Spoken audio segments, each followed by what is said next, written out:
that was also fulfilled.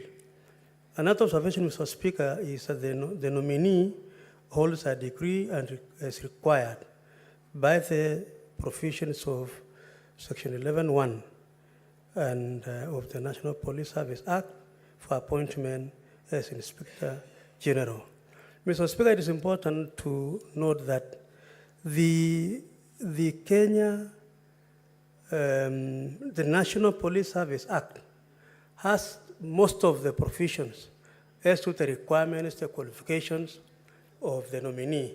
And we were satisfied as a committee that, Mr. Speaker, under observation number 10D, he had that particular provision of that degree. The nominee meets the requirements of Chapter 6 of the Constitution on leadership and integrity, having obtained the clearance from the institutions I spoke about. That is EACC, you talk about KRA, and all the other institutions, Mr. Speaker. The committee was satisfied that indeed the nominee fulfills requirements of Chapter 6 on leadership and integrity. Mr. Speaker, the nominee demonstrated knowledge of topical, administrative, technical issues relating to governance and the requisite abilities, qualifications, experience to serve. Mr. Speaker,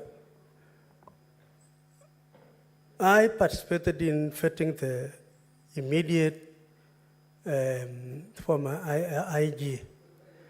And as we all do this, Mr. Speaker, this nominee promises heaven for the Kenyan people. Available, they will be available. They will be hands-on. They will be able to visit the ground. They will be able to respond. And Mr. Speaker, we took time as a committee to inquire from the nominee if indeed he will be one of those people who will just come and make some public pronouncements, which later, immediately appointed, they forget about. Mr. Speaker, this is the nominee rose from the ranks of a corporal, and he has served this country as a police officer, Mr. Speaker, for 39 years, rising through the ranks. Mr. Speaker, he has served in almost every part of the country, in various positions. Mr. Speaker, he assured the committee and the public that Mr. Speaker is going to ensure that he will fulfill the promises he gave to the committee. Mr. Speaker, there are about 2 issues I will just mention so that I stop. Mr. Speaker, the issue of North Rift, 7 counties, hosting 9 million Kenyans, suffering from cattle rustling. Mr. Speaker, I have moved a motion in this House, approved. It's now being implemented by the department concerned. And Mr. Speaker, the nominee was able to promise deployment, if approved by this House, deployment of enough NPR, the deployment of more security forces. He was able to address the issue of the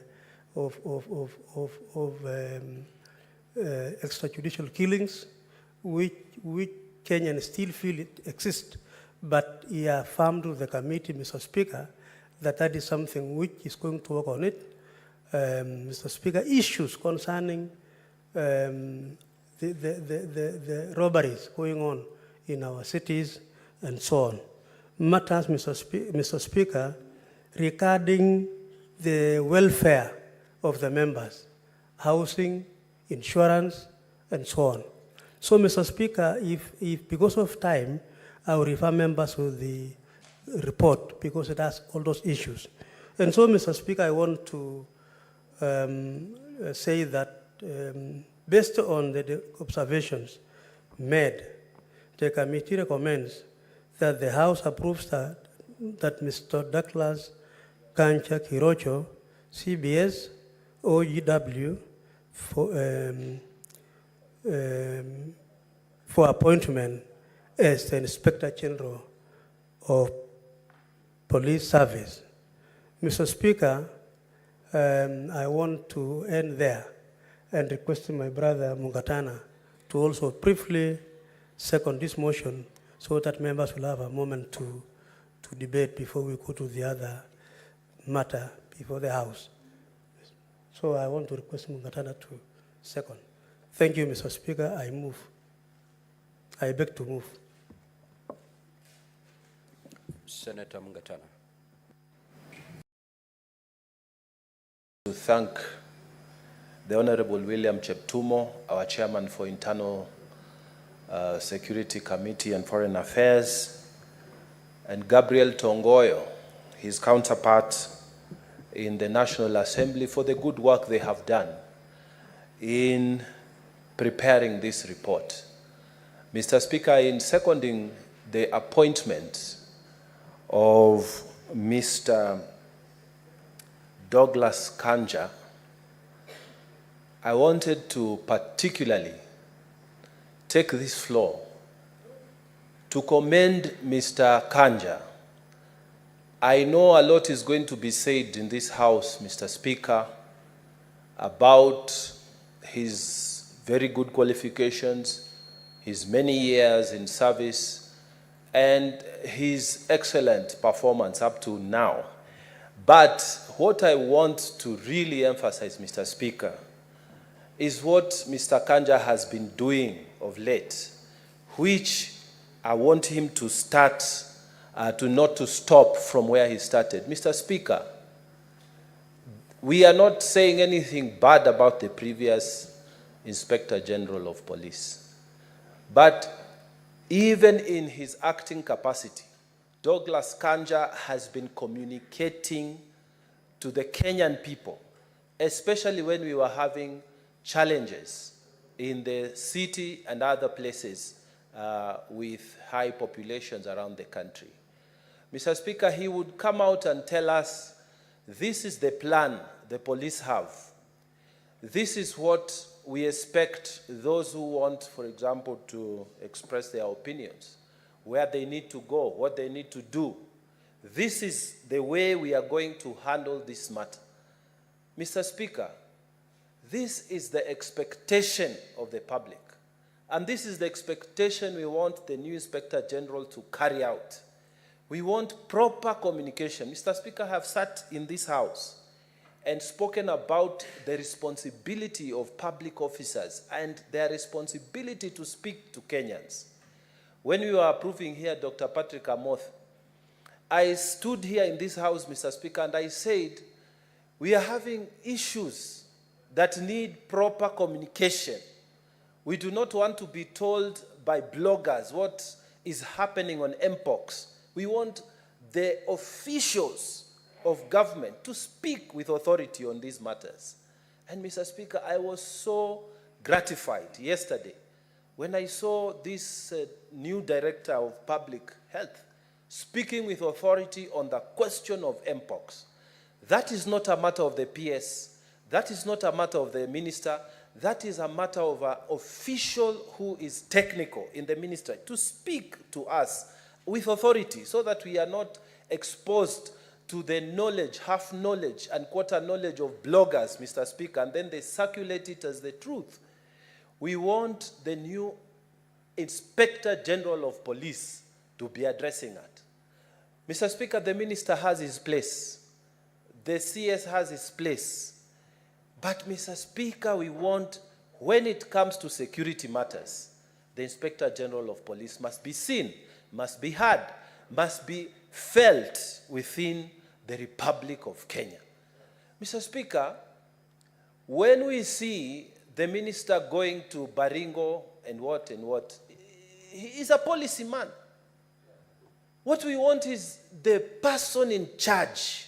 What is it that you have done? How many people have you deployed? How much money are you using for the operations? We want people who are holding public offices to speak with the authority of that office so that Kenyans can get the value for money. When there is a gap, Mr. Speaker, we have problems. We have rumors. We have false information.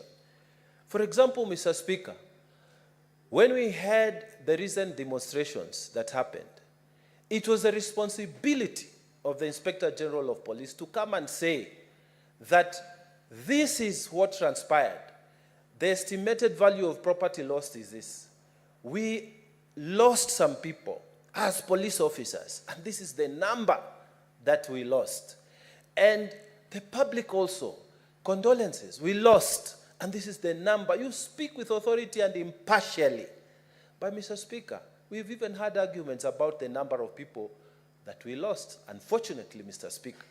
And we have not been able to be told. When we say our people are involved, we want the police authorities, and we want Mr. Kanja to take this official position without fearing the political, because with us, we will never be satisfied with what we do. There'll be those who will be telling you what you're doing is rubbish, and there'll be those who will be telling you what you're doing is good. But what you need to come out to do is to tell us impartial position. Mr. Speaker, I want to speak about the question of his responsibilities. If you look at the Police Act, Mr. Speaker, Cap 84, one of the things he is supposed to do is to establish broader relationship with the society. Mr. Speaker, I was going to request Mr. Kanja, because we are approving him as the new Inspector General, that he must come out and set a certain legacy around him, that in his time, the Kenyan police service actually became the police service. It did not change to become a police force. We should be able to have that confidence as Kenyans, not to run away from police officers when we see them, but to be able to approach them and speak to them. Mr. Speaker, when I'm saying this because for us who come from the outer parts of this nation, the counties which are out there, you will find the relationship in some parts, and I'm not saying in all parts, in some parts, when children see the police, they run away because of the fear that police have installed and bestowed upon the people. May you come out as the Inspector General of Police who set up a new standard, that the police officers, we approach them with confidence like they do in other parts of the world, that we are able to talk to them and speak to them. I don't need to be a member of parliament, a member of county assembly, a member of the executive, or any person in government for you to listen to me. Any person, Mr. Speaker, should be able to be heard. We want to see the images of police officers helping the disabled people cross the roads. We want to see police officers being on the first line. When we call you, you don't tell us you don't have fuel. Mr. Speaker, one of the first things the president did when he got sworn into office, he said that he's going to give the Inspector General of Police full authority to spend the money. So now you have no reason for you to tell us you do not have fuel when emergencies occur. And in particular for counties which are outside towns, because this is where we need a lot of emergency response. Mr. Speaker, as I second this motion, I would like to request that he should not be an Inspector General who stays in Nairobi. We want him to come to these areas where there have been security issues. We want to see him there, and we want to see you talking when you are there, telling people what the government is doing. And because you are an AIE holder, you should tell us how much money you are allocating, say, to Tana River for operations. How many police stations are you opening in our counties? Especially the ones that have, and I'm not speaking only about my county, Mr. Speaker, I'm speaking across the nation. Tell us how much money you are allocating. What is your strategic plan for operations in these counties? We should not be hearing only of the police when we have seen people die, or when there are accidents, when there are attacks, come out and tell us this is the plan, this is how we are executing. You should be part and parcel of our lives, because security is our life also. Security is part and parcel of our life.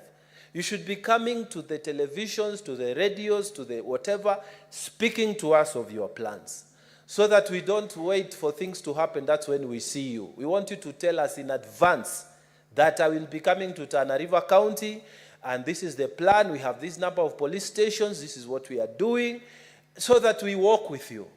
Mr. Speaker, I really want to commend to this Senate and even effectively the Republic of Kenya, this new officer who has served for so many years, 39 years, with distinction. So we ask that we support him, and I beg to second this motion. Thank you, Mr. Speaker. Senator Mundege, have a seat. Honorable senators will now proceed to propose the question.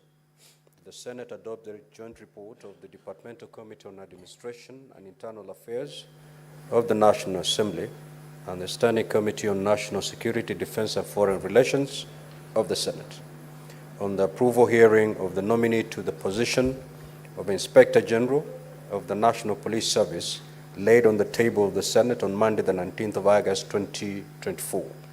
And pursuant to Article 245, 2A of the Constitution, Section 12 of the National Police Service Act, Section 8 of the Public Appointments Parliamentary Approval Act, and Standing Order 77 of the Senate approves the nomination of Mr. Douglas Kanja Kirocho for appointment to the position of Inspector General of the National Police Service.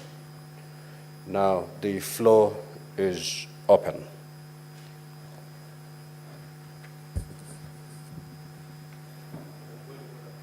Yes, proceed. Mr. Speaker, in accordance to Standing Order number 111, rise to, and this is after consultation with the leader of minority.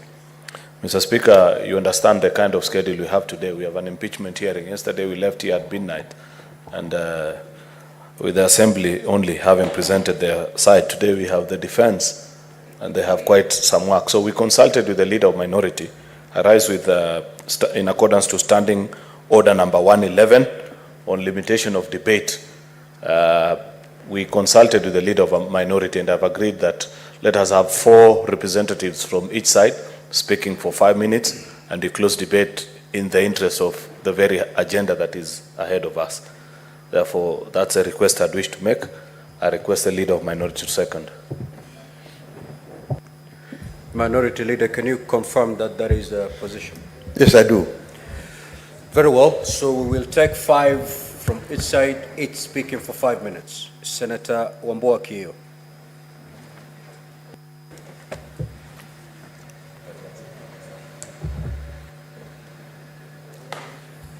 Thank you, Mr. Speaker. Mr. Speaker, I want to take this opportunity to support the report of the committee on the recommendation for the appointment of Douglas Kanja Kirocho, CBS OGW, as the Inspector General of Police for the next 4 years.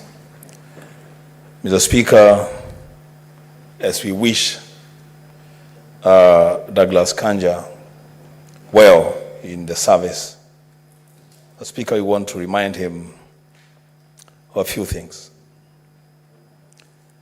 That, Mr. Speaker, following the enactment of the Constitution of Kenya 2010, the police force then was changed into a service. And the service, under that service, Mr. Speaker, is when we created the office of the Inspector General of Police. Mr. Speaker, from Article 243 of the Constitution up to Article 245 of the Constitution, detailing the establishment of the office, the functions of the office, and the service command. Mr. Speaker, I want to begin by saying that Mr. Kanja is taking office at a very critical moment in the history of our country. He is occupying office at a time, Mr. Speaker, that this country has endured the greatest levels of police brutality. Mr. Speaker, Kanja is coming into office when the police service, in the eyes of almost every Kenyan, is known for two things. One, brutality, and two, corruption. And yet, Mr. Speaker, Article 244 of the Constitution, under the functions of the service, I took time to go through that article, Mr. Speaker, and I cannot locate the Kenya Police Service under the provisions of Article 244 of the Constitution. Why, Mr. Speaker? Because that article says that the service is supposed to uphold the highest standards of professionalism. Mr. Speaker, that is wanting in the service. It says that the service is supposed to prevent corruption and act transparently and pursue accountability. I cannot locate that in the service. It says that the service is supposed to protect human rights and fundamental freedoms. The Speaker, that is lacking in the service. It says that the service should promote relationship with the broader society. That also is lacking in the service.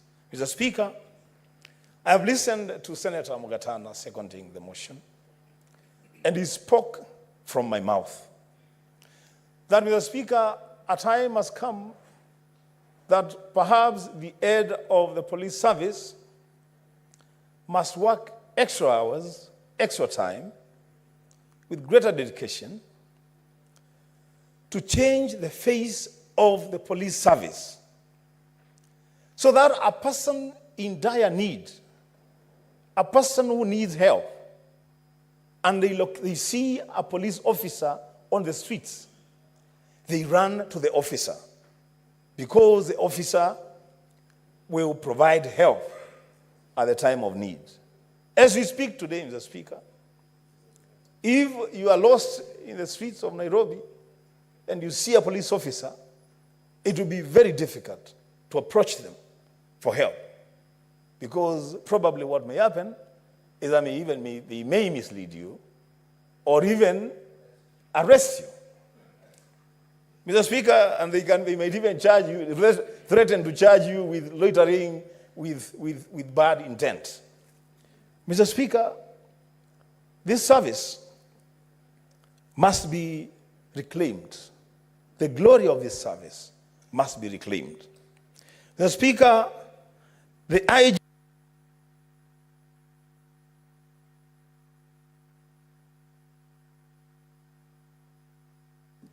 Just half a minute, conclude. Thank you, Mr. Speaker. Mr. Speaker, the IG is coming into office at a time that there is need for him to exercise full independence as provided for in Article 245 of the Constitution. These abductions, these police officers hooded, hiding behind hoods, Mr. Speaker, he must deal with those people. And this, lastly, as I conclude, he is coming to office on a day that Maina Wajigi has been arrested for reasons that we don't even understand. Mr. Speaker, that belongs to the past. That must stop. I thank you, Mr. Speaker. Senator Chute.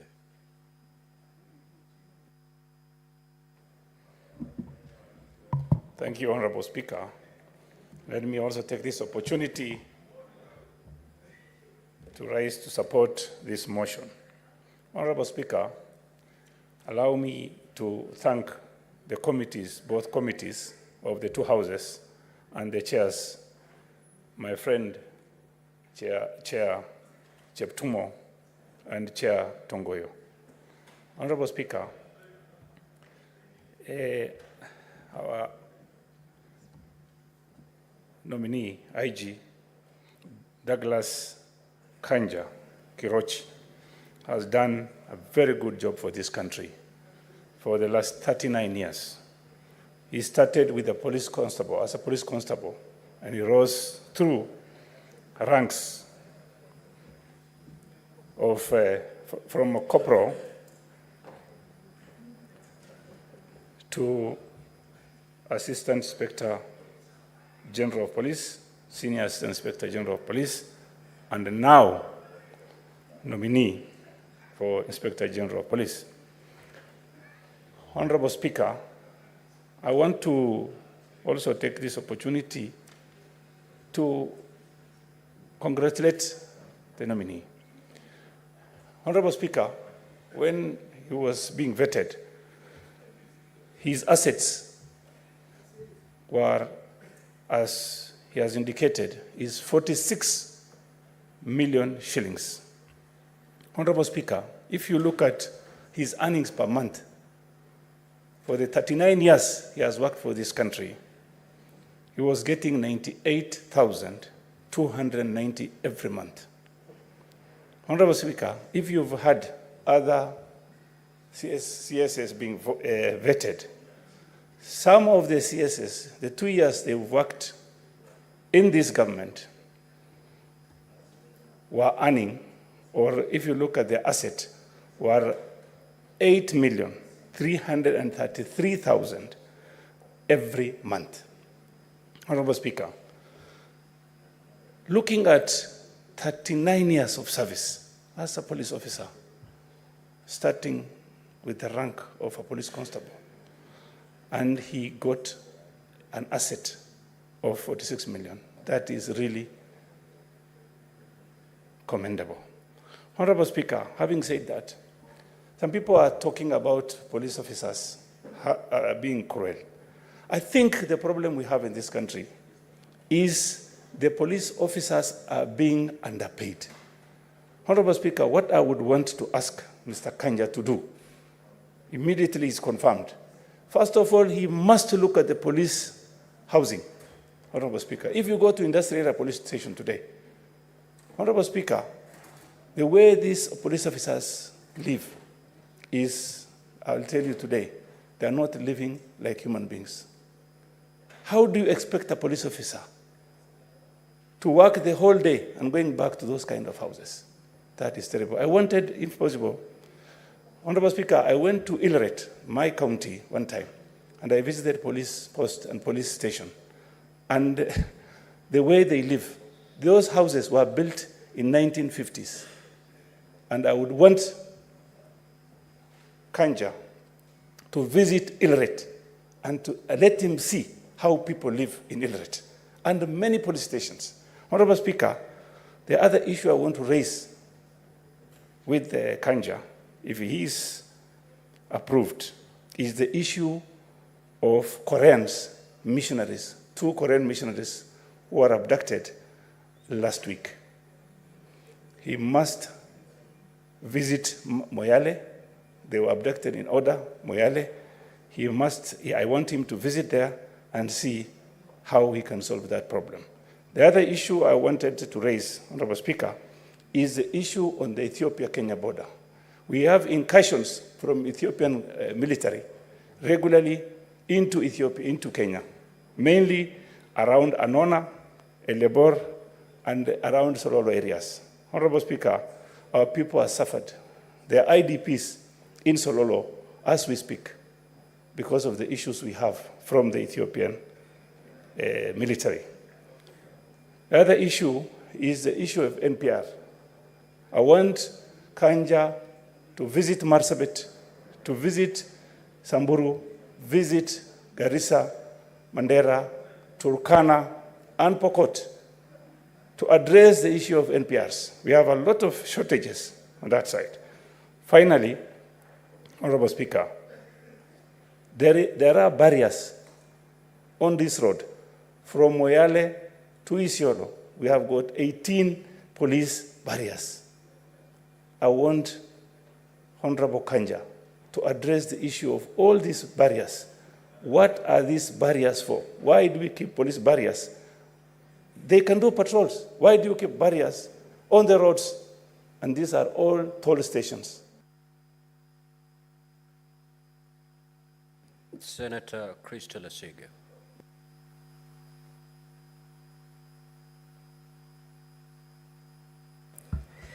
Thank you, Speaker, for allowing me to also contribute to this motion with regards to the new appointment of our Inspector General of the National Police Service. Speaker, my contribution will be very brief and to the point. I am standing here still extremely hurt and disappointed as to how Kenya has been portrayed and the suffering and the killings and pain that we have seen over the past 2 months, especially, Speaker. We sat here 2 years ago and vetted and appointed the former IG, who, unfortunately, he has become one of the most disappointing appointments that Kenya has seen in its National Police Service. And I say that honestly and sincerely, Speaker. With this new IG appointment, Speaker, and the vetting that has been done with the Joint Committee, I don't think that 39 years of a career will do it for me.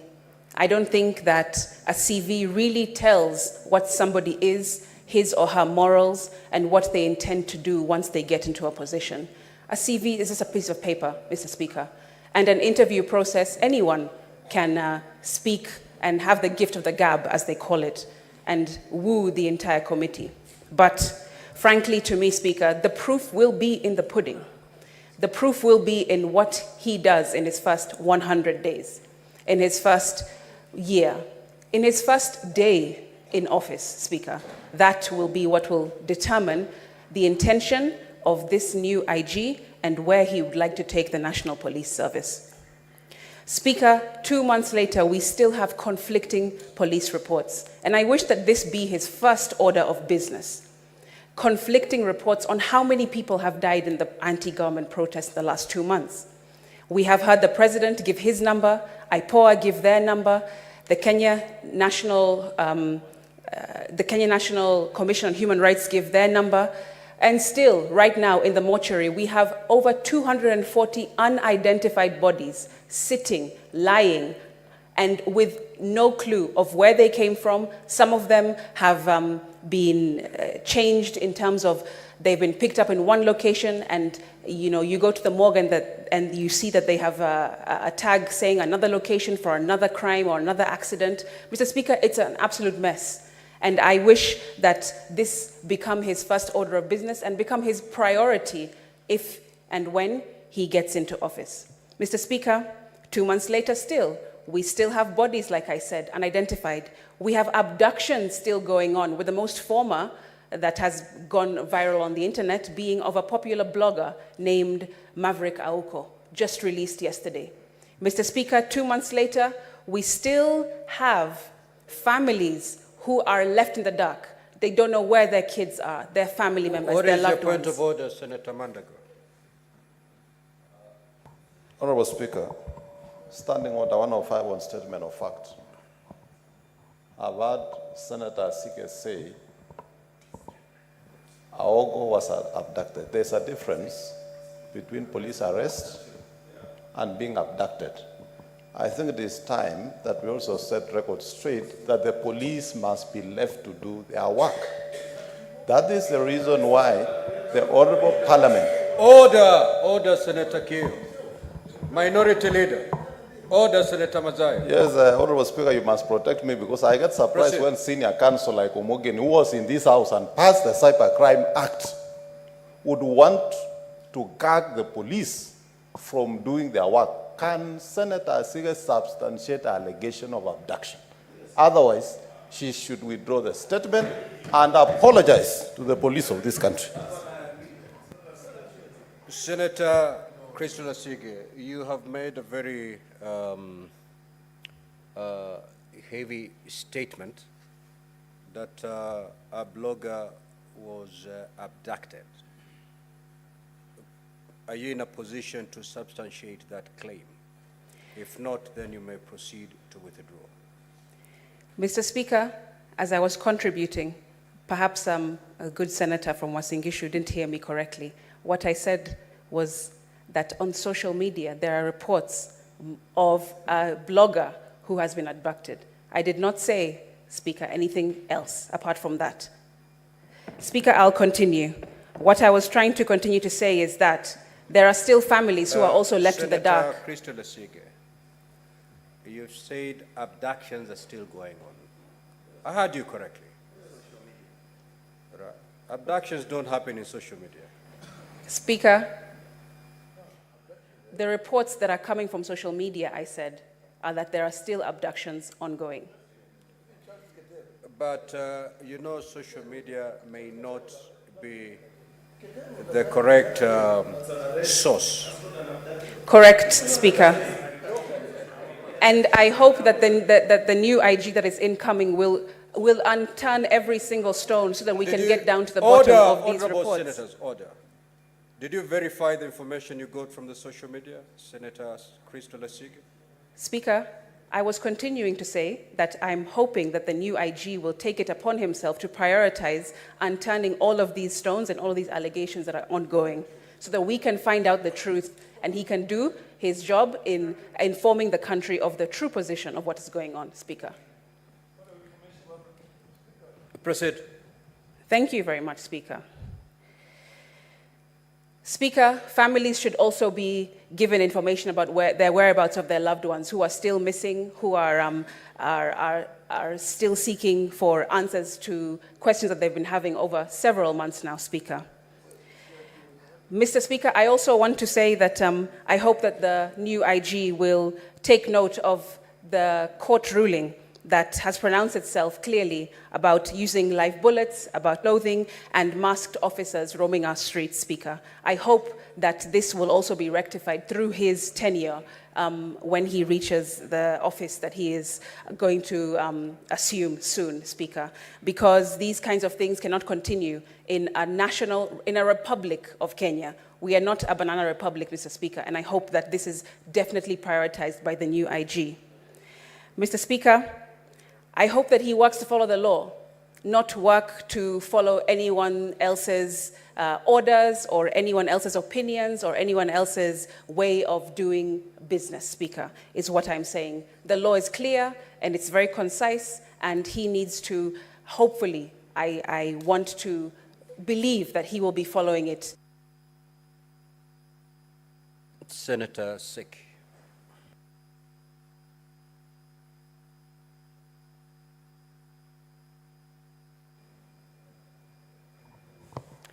Thank you, Honorable Speaker.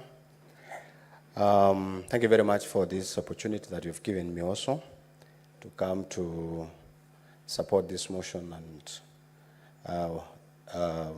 take the floor to speak much more about the nominee IG, Douglas Kancha.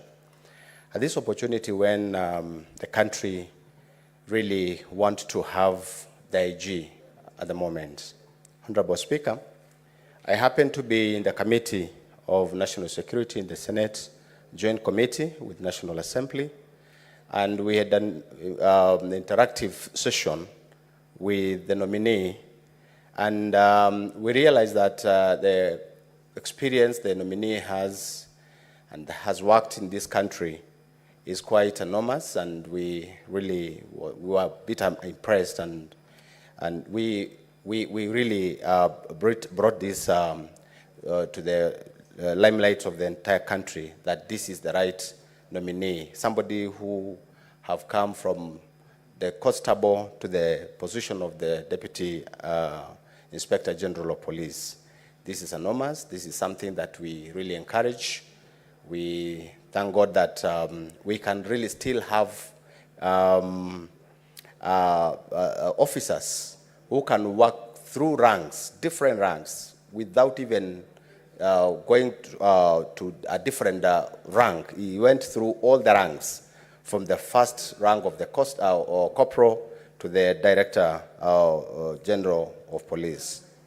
Honorable Speaker, this motivates the entire service for them to understand that somebody can rise from the constable position or even from constable to the IG position. So this brought to the experiences of this officer, we really realized that that is a very important opportunity for the rest and even for the entire country. Honorable Speaker, the nominee promised the committee and the entire country that because we were live and we broadcasted all this throughout the entire country, he promised to deal with issues of corruption, particularly on the issue of traffic, where we realized that there is a big issue and a big gap in this country. He also promised that he will look at the issues of deployment of staff on areas of, that has shortages and try to bring some staffing issues within the force and even discipline within the force. These are the issues that he could really brought to the committee and to the Kenyans when he was being vetted by our Committee of National Security. Honorable Speaker, I want to request that as we continue to approve this nomination of this officer, Douglas Kancha, I request that the nominee would really observe and address a few issues that really were coming very strongly during the interview and to the members of the committees and to also to the public, because we received quite a number of memoranda through public participations and all that. And I really request that the nominee address the issue of vehicles, shortage of police vehicles. We realize that a number of stations, police stations, has no vehicles. If there is no vehicle, then there is no fuel, there is no transport, there is no supervision, there is no security, there's a highly shortage of security. The issue of houses in this country for police is something that really, it's something that has been a big problem. Most of our police are also staying at this Viosk. Most of them stays at, shanty areas, and even, it's horrible. It's a horrible situation for the police, police service. Honorable Speaker, I also want the nominee to address the issue of border points, particularly on areas of, these border points where, like in Kajiado, we have a big problem where the Tanzania authorities are really threatening members of this country. They are abducting, they are arresting, they take our... Senator Richard Onyonka. Thank you, Mr. Speaker. I take this opportunity to contribute to this very, very important matter. Mr. Speaker, the selection, nomination, maybe appointment of the Inspector General of Police is one of the major positions that in our country is highly regarded and respected. Mr. Speaker, the feeling I have is that in our republic, even when as a country we have done exceptionally well when it came to performing internationally. And Mr. Speaker, because of the institutional memory, many of my friends here may not know that or remember that Kenya is actually the country that provided security teams from the Kenyan Police Service to go to Namibia to set up their police system after their independence. Kenya did the same in Zimbabwe. Kenya did the same in Rwanda. And right now, Kenya is in Haiti.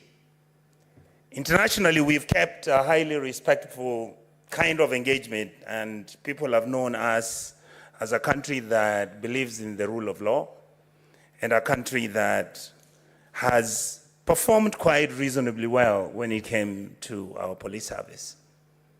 But then, Mr. Speaker, one of the things that I have observed, and I happen to be very lucky because I've been around for quite a while, the police service that we have right now is actually dysfunctional. One of the issues that I would like to raise, and my colleagues and friends here have raised this issue, Mr. Speaker, is that you can't have a police officer who stays in a mud hut with him and his colleagues, even sharing rooms with their wives.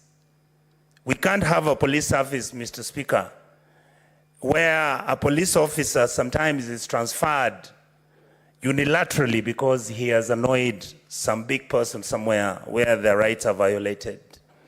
We can't have a police service where I keep talking about their salary for obvious reasons, because I would spend most probably a whole day discussing how we have mistreated our police service. And yet, indeed, because of this dysfunctionality, Mr. Speaker, the police service, the Kenyan police service, has failed us miserably. The recent events that you saw happen, my colleagues have talked about unilateral arrests.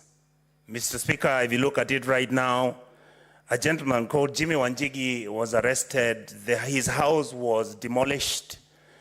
And these are issues that I would like to seek in this house and to my brothers. I remember when Cherargei was being arrested some 3 years ago, and he was screaming, saying, oh my God, Mr. Speaker, what is going to happen to me? These people came at 5 o'clock in the morning.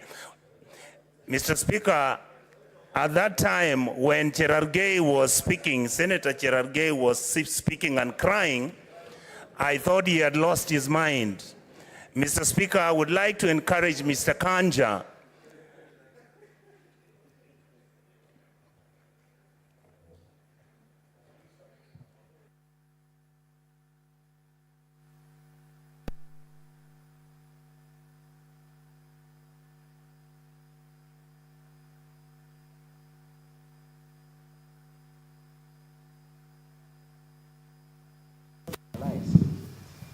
Mr. Speaker, I stand under Standing Order 101 and 105 on statement of fact.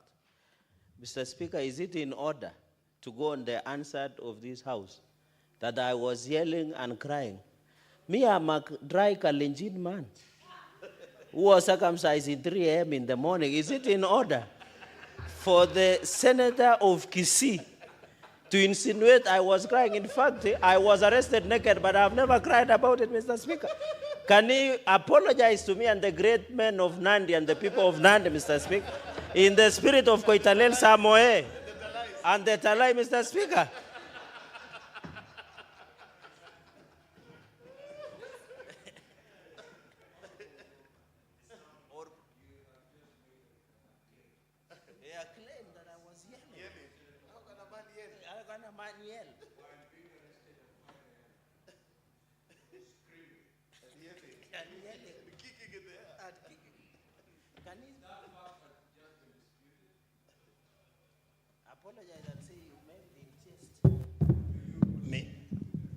Mr. Speaker, I literally saw Honorable Senator Cherargei wailing, asking for his gods to excuse him. And when I asked him what was the problem, he told me he had seen Mr. Matiang'i the night before. It was scary for him, Mr. Speaker. I'm using this argument, Mr. Speaker, to justify. Yes, sir.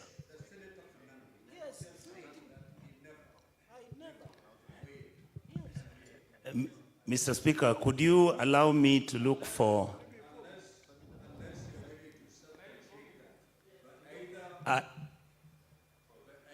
yes. I promise to deliver the video, sir, because I wouldn't wish...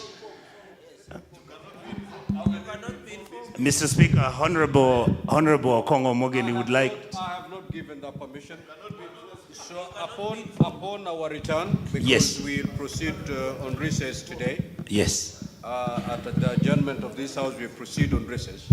Once we come back on the 17th of September. I'll provide the video and show how he was crying. Now proceed to conclude. He was wailing. Proceed. Mr. Speaker, I wanted to say that I plead with the new Inspector General of Police to make sure that he carries himself with the dignity that he has. Mr. Kanja is somebody we all know.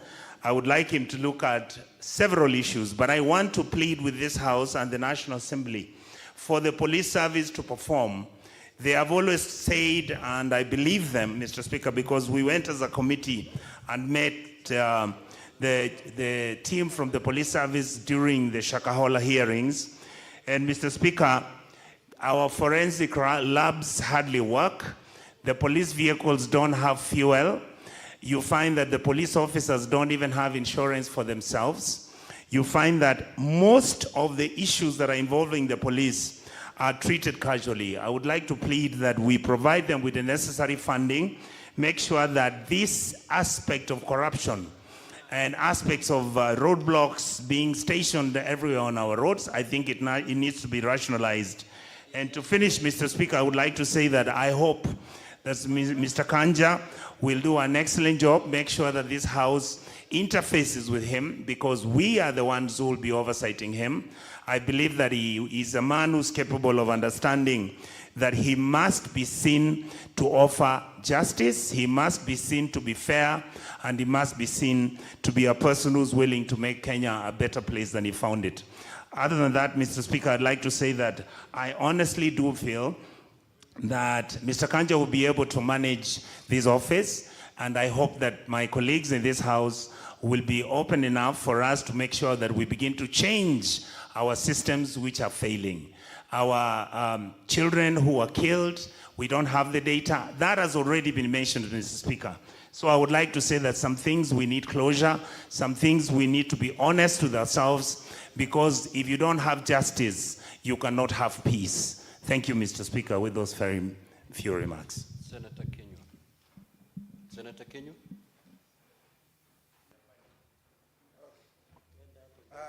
Asante sana Bwana Spika kwa kunipa fursa hii. Bwana Spika, kuanzia mwanzo nataka kumpongeza Douglas Kanja kwa kuteuliwa kuwa jenerali mkuu wa polisi. Bwana Spika, ni vizuri julikane wazi na Kanja wakati anapokuja aje akijua ya kwamba kazi kuu ya serikali yoyote ni kulinda mali na maisha ya wananchi. Bwana Spika, Bwana Spika, ukitembelea sehemu nyingi za bonde la ufa hasa Laikipia, Bwana Spika, unapata wakati mwingi watu wanaishi kwa maisha ya kukimbizwa na kuibiwa na hawa wezi wa mifugo, Bwana Spika. Kwa hivyo Bwana Spika, ningemuuliza jenerali wa polisi atakapoingia, Bwana Spika, azingatie na aweze kukubalia tuweze kuongeza hawa askari wetu wa ziada, kwa Kiingereza wanaitwa NPR, Bwana Spika, kwa sababu hawa ndio askari walio na uzoefu na ujuzi katika zile sehemu mahali ambapo wametoka, Bwana Spika. Bwana Spika, na vile vile hawa askari wanapaswa waangaliwe na washughulikiwe, kwa sababu wakati mwingi Bwana Spika wanapouawa unapata ya kwamba hawana faida yoyote wanayopata. Ningependa kusema Bwana Spika, wapewe NHIF iwe ikiwashughulikia wakati wanapatikana matatizo hasa ya magonjwa, Bwana Spika, na familia zao, Bwana Spika. Bwana Spika, nimefurahi kuona ya kwamba nikiangalia ripoti iliyoletwa kwetu, Inspector General utajiri wake wote ni milioni, Bwana Spika, 46. Na tungependa Bwana Spika, baada ya mwaka mmoja tuweze kuangalia utajiri wake utakuwa umepanda kiasi kipi, Bwana Spika, kwa sababu kila wakati unaona mtu anaingia katika hizi ofisi kuu za serikali, utajiri wake unaendelea kuwa mkubwa hata zaidi, Bwana Spika. Na hiyo ni hali moja, Bwana Spika, tutakuwa tukipigana na ufisadi, Bwana Spika. Kwa hivyo Bwana Spika, ufisadi ni paka uangaliwe kwa kiasi cha haja, Bwana Spika. Bwana Spika, sehemu ambazo zingine ambazo tungependa kumwambia Bwana Spika anapoingia, ukiangalia Bwana Spika bonde la ufa, unapata ya kwamba watu wengi hawa wakora wana bunduki kinyume cha sheria, Bwana Spika. Kwa hivyo anapaswa aungane na maafisa wale wengine maafisa wa ujasusi, maafisa wa jeshi, ndio waweze kuwanyang'anya wale watu walio na bunduki kinyume cha sheria, Bwana Spika, kwa sababu hizi bunduki ndizo zinahangaisha watu wengi wanaoishi katika sehemu hizo, Bwana Spika. Bwana Spika, Laikipia ukitembea kama pahali kunaitwa Ormora, uende mahali kunaitwa Angwashe, mahali kunaitwa Miteta, Bwana Spika, tuna shida hii ya usalama hata mahali kunaitwa Yedhi, Bwana Spika. Kwa hivyo ninafahamu na ninajua kwamba kwa sababu huyu afisa ni mtu aliyebombea katika kazi yake, Bwana Spika, nikiangalia ameanza kufanya hii kazi ya usalama kwa muda mrefu, Bwana Spika, ninajua ataweza kuifanya kwa ujasiri na bila kuogopa chochote. Bwana Spika, jambo lingine ambalo ningependa kusema ni ya kwamba kwa sababu nchi yetu wakati mwingine tunakumbwa na magaidi, Bwana Spika, na kwa sababu yeye mwenyewe anaonekana aliongoza katika ile operationi ya fagia Boni, Bwana Spika, ninajua yeye ataweza kusaidia hata zaidi, Bwana Spika. Bwana Spika, tumekuwa na shida ya pombe katika sehemu nyingi katika nchi ya Kenya, Bwana Spika. Na watu wanakisia kwamba unapata maafisa wengine wa polisi, Bwana Spika, wao wenyewe wana mabaa na wanaendeleza ile mambo ya kuuza pombe, Bwana Spika. Kwa hivyo hiyo mambo ya mgongano wa kirasilimali, Bwana Spika, anapaswa aishughulikie, Bwana Spika. Kwa mambo, Bwana Spika, ya maandamano yaliyokuwa yakifanyika katika nchi ya Kenya, sisi tulitoa mwongozo hapa, Bwana Spika, na tukapitisha vile ambavyo serikali inapaswa kufanya, Bwana Spika. Kwa hivyo hatuna haja tujisumbue kumuuliza huyu afisa, anapaswa afuate yale mambo ambayo sisi tulielekeza katika jumba hili. Tukasema ya kwamba wale ambao waliuawa, Bwana Spika, wanapaswa kufidiwa na serikali, Bwana Spika. Tukasema wale walioko katika hospitali, Bwana Spika, wanapaswa kufidiwa na serikali. Kwa hivyo mimi ningependa kusema ya kwamba nampongeza huyu afisa, na kwa sababu ni mtu aliye na uzoefu, tukiangalia katika historia yake ni mtu aliye na uzoefu, sina shaka mimi namtakia kila laheri katika jukumu hili mpya alilopewa, Bwana Spika, la kuongoza askari wetu, na tunajua ya kwamba baada ya muda aliyopewa tutaona kazi atakayokuwa ameifanya, Bwana Spika. Nashukuru na nasema asante. Senator Catherine Muma.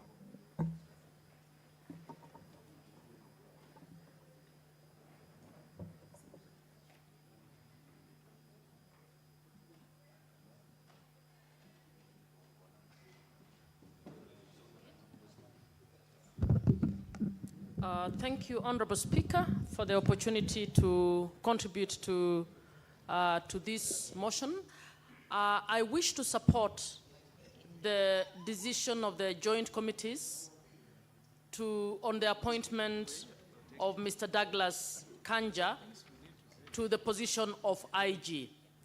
Mr. Speaker, as we support his appointment, I would want to send a message that when we passed the Constitution of Kenya 2010, we actually intended that we move from the police force to a police service.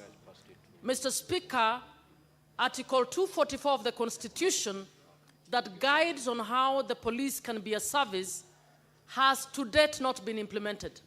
The police continues to be a force rather than a service. My plea to the incoming IG is that this is a golden opportunity for you to be the first IG to make a serious attempt to implement the police as a service. And I believe if you implement the police as a service, this will benefit everybody in the country. It will benefit communities, it will benefit families, it will benefit the government, and we will be a better off community. Mr. Speaker, I would want to speak to a few particular issues that I think the IG must pay attention to. Mr. Speaker, we have so many cases of lost children in this country. Every so often you hear this child is being looked for, this child has disappeared, this child has died. I want to ask that the police invest more time in trying to deal with child trafficking in this country so that we deal with that menace. Mr. Speaker, I also want to request that the IG collaborate better with other departments. The information from the Kenya Health Information System indicates that between 2016 and 2023, we had over nearly 200,000 10 to 14-year-olds girls who were made pregnant. This information was picked from health facilities. Mr. Speaker, all of those are defilements.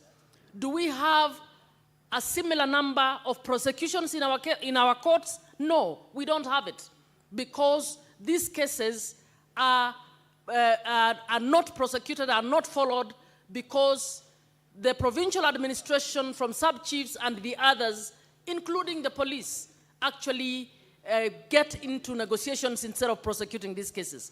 We are asking that for the protection of girls and boys in this country, because the defilement is also happening to the boys, that the IG will spend a lot more time and put in place mechanisms to ensure that our children, especially the girls, are protected from sexual violence in this country. Mr. Speaker, we have had quite a number of deaths in our universities.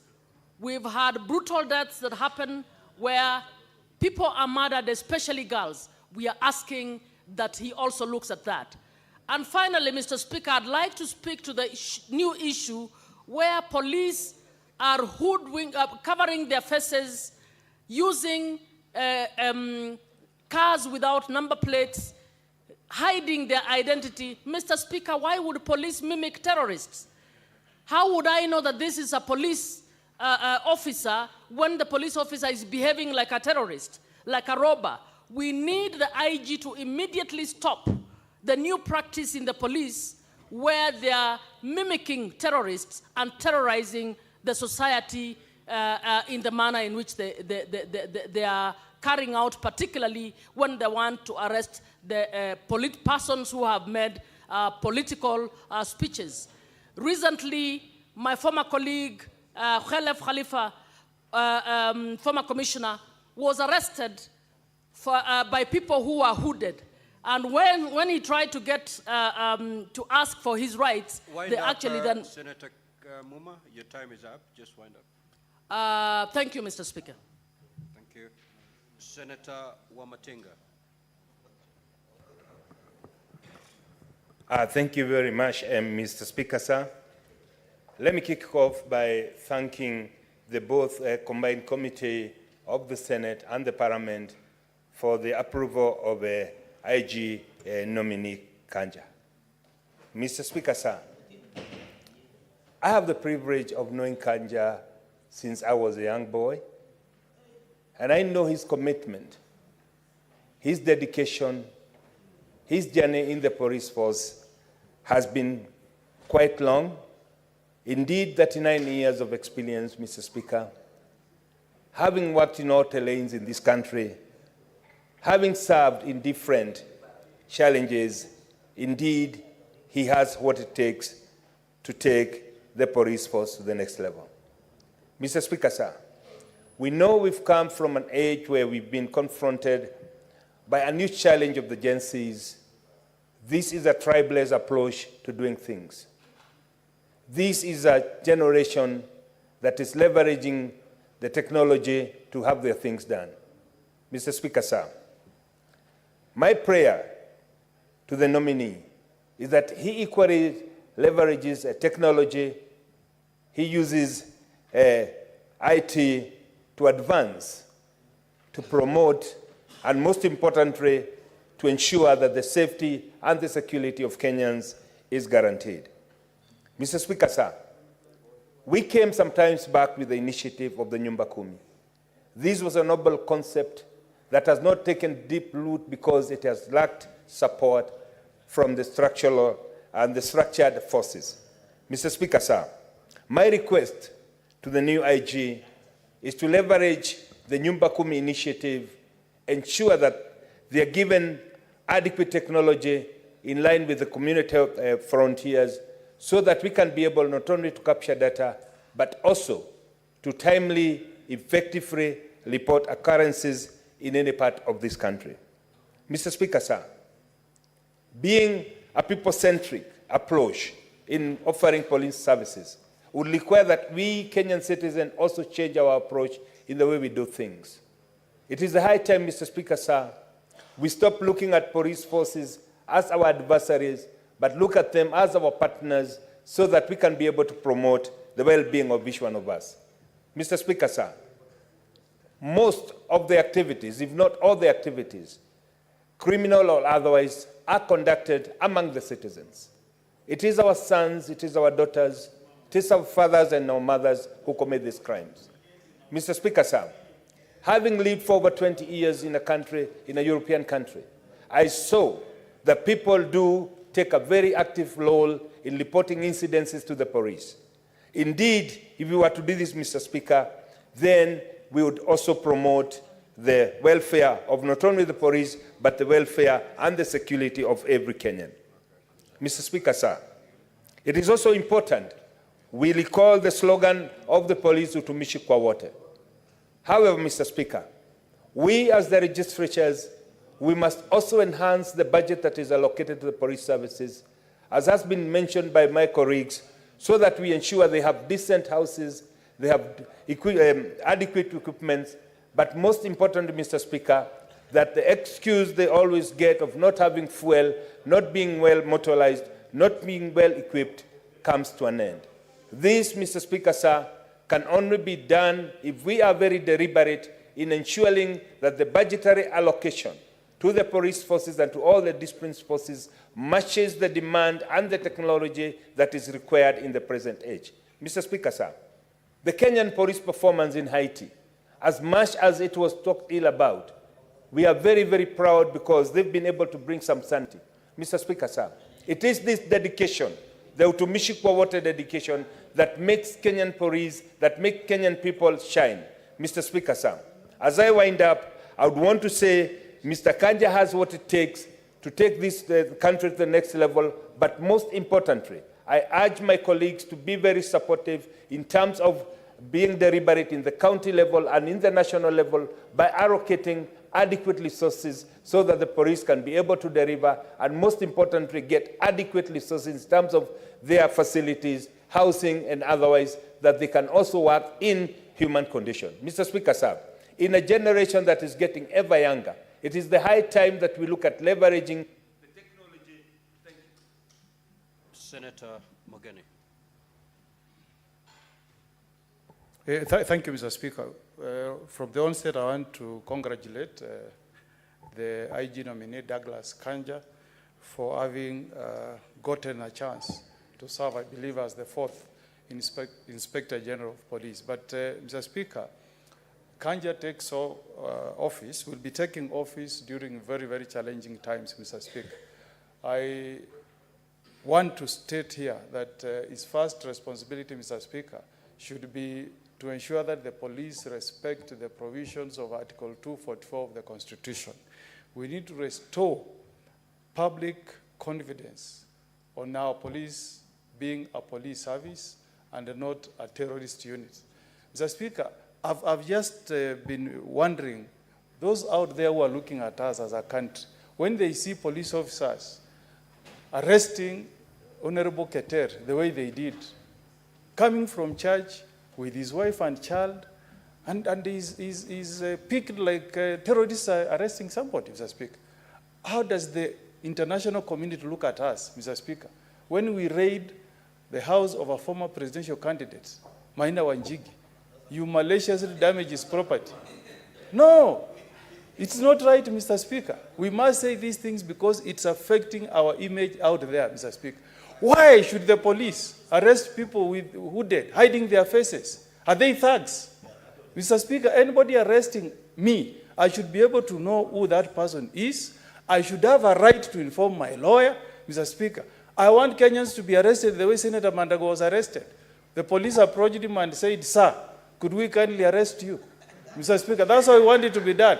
Not the way they picked Senator Cherargei on a Friday, booked him in Muthaiga Police. I went there to see him at Gigiri. He was put in a corridor. He was put in a corridor with grills, Mr. Speaker, the whole weekend. That's not right. This lady you call Scoffy Naoko, Mr. Speaker, arrested and she made a false publication of information contrary to Section 23 of the Computer and Cyber Crimes Act. A very small offense. Arrested on the 16th, locked up in a police station, denied access to a lawyer, only to be presented to court yesterday and given a cash bail of 20,000. Are we serious as a country? The police have better things to do, Mr. Speaker. When they gave summons to Maina Wanjigi to appear before DIC, he walked there yesterday. He walked there yesterday, Mr. Speaker. That's how we should be proud as a nation. Then we can say we have a police service, Mr. Speaker. I am the one who defended Honorable Keter. He was arrested.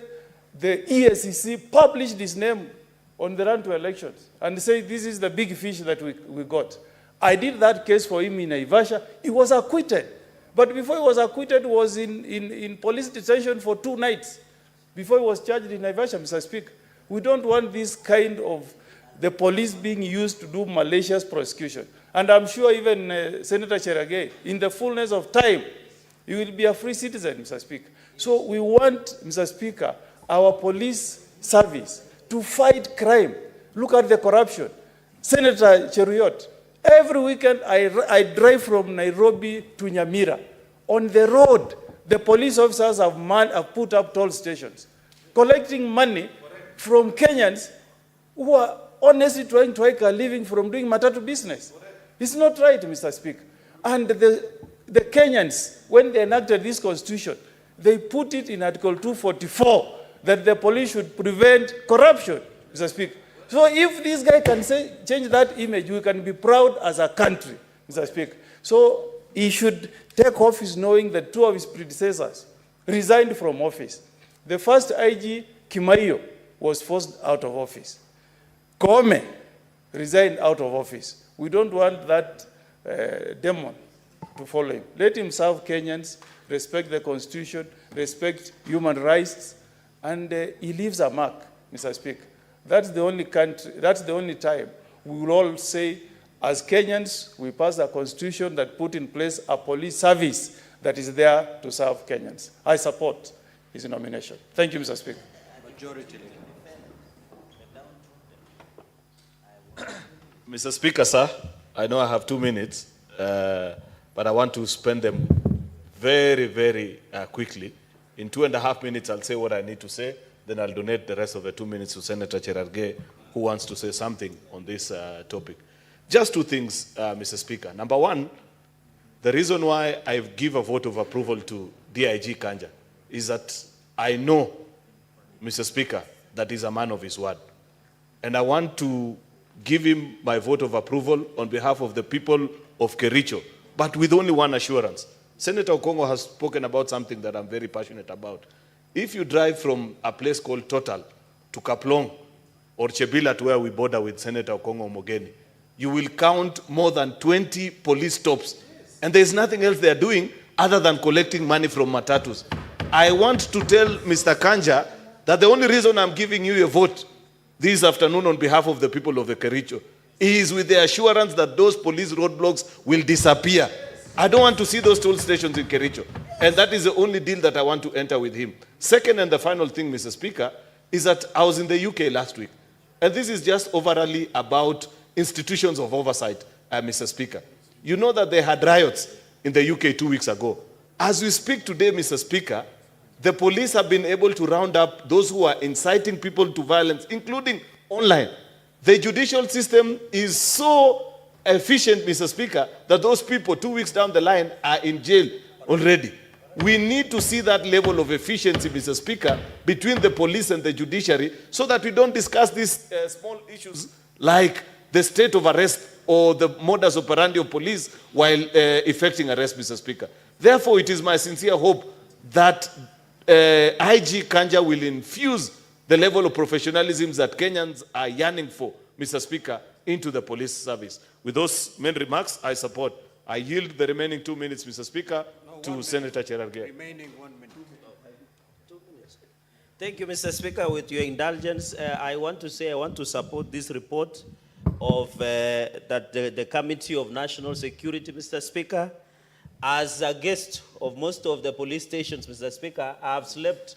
It is not only in your county, Kilifi, that I have not slept in that police station, but I hope soon too, in good faith, Mr. Speaker. Mr. Speaker, I want to say there are many challenges with the police. 2 things I'll mention in quick succession is one, those police stations, Mr. Speaker, when you are arrested and taken to the cell, the last time those police cells were painted was in 1980, Mr. Speaker.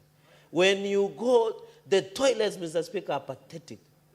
I slept on the corridor on Gigiri, which is supposed to be the prestigious police station in this republic, for 3 days. And Senator Okongo Mugeni visited me, Mr. Speaker. I was removed my dignity, Mr. Speaker. We want the police under Article 245 to do their job with professionalism, Mr. Speaker. On the police housing, Mr. Speaker, how can you explain police are depressed? Police are killing each other, Mr. Speaker. You are putting 2 families in one room, Mr. Speaker, where only bed sheets separates them, Mr. Speaker. How will they enjoy their conjugal rights? How will they enjoy their privacy, Mr. Speaker?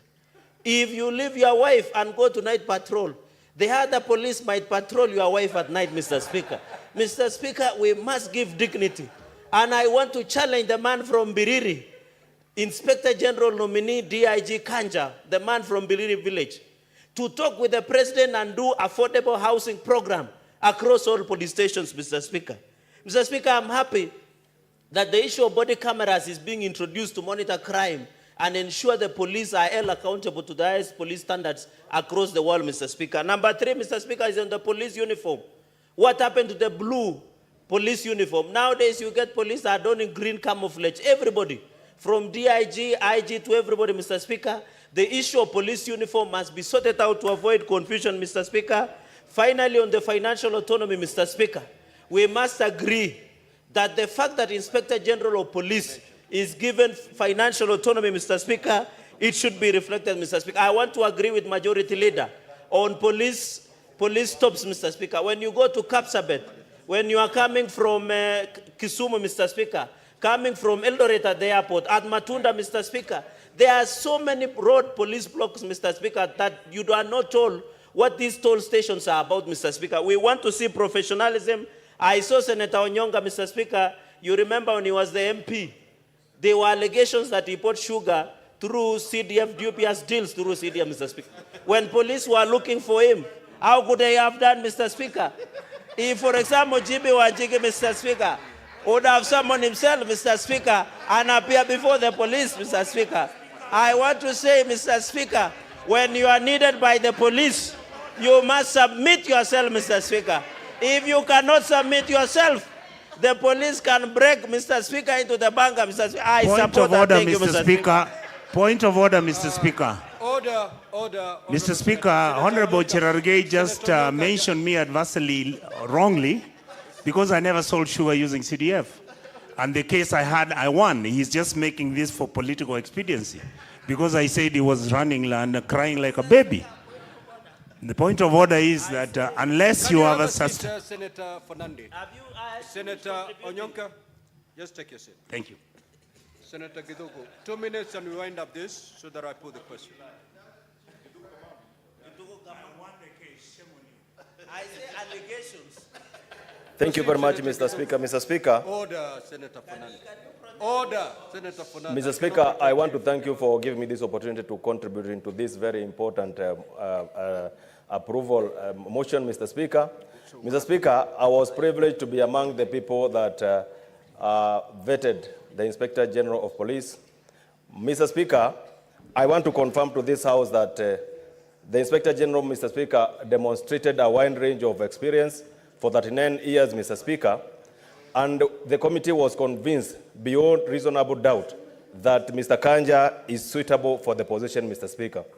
Mr. Speaker, on the issue of insecurity, Mr. Speaker, I was very much concerned about the issues of insecurity, how he would handle the issues of insecurity, Mr. Speaker. And, Mr. Speaker, he was very, very eloquent in terms of elaborating on how he's going to handle the issues of insecurities in counties and to the people that are in close proximity to Somalia border.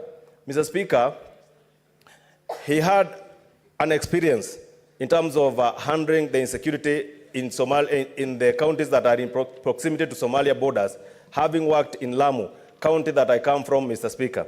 And Mr. Speaker, I was convinced that he will handle the insecurity issues in those areas. Mr. Speaker, finally, on the issues of demonstration, he was able to demonstrate very clearly that he is going to handle the issues of demonstrations in terms of seeing to it that the law is followed to the letter, so that, Mr. Speaker, nobody will feel that, Mr. Speaker, his rights are not followed. Mr. Speaker, finally, I would wish to pray, or I'm looking upon, Mr. Speaker, to see to it that, Mr. Speaker, when Mr. Kanja gets into office, Mr. Speaker, he will improve the working condition of our police officers. Mr. Speaker, the police officers are people with families. Mr. Speaker, they need a proper working condition, Mr. Speaker, so that they may feel that this country, Mr. Speaker, or the government is looking upon their families, as well as, Mr. Speaker, seeing to it that their stipend is taken care of, Mr. Speaker, so that they can be given some morale so that they can be able to work and serve the people of this country, Mr. Speaker, effectively. With that, Mr. Speaker, I support this motion, Mr. Speaker. Thank you. The Chairperson, Standing Committee on Security, to proceed and reply.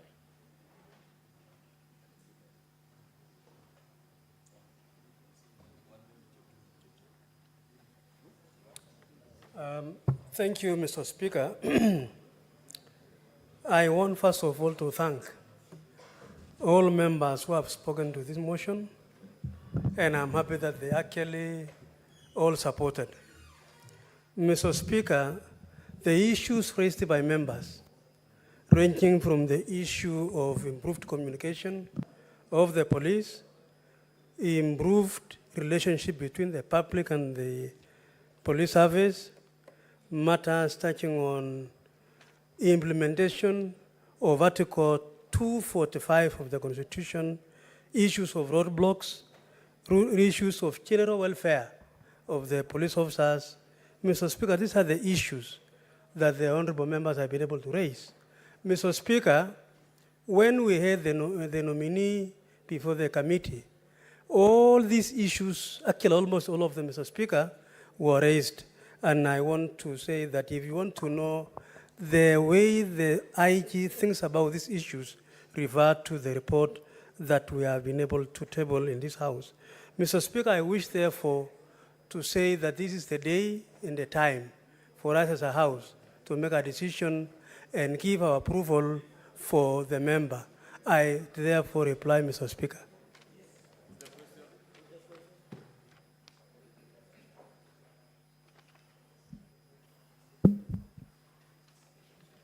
Now, honorable senators, I'll proceed to put the question.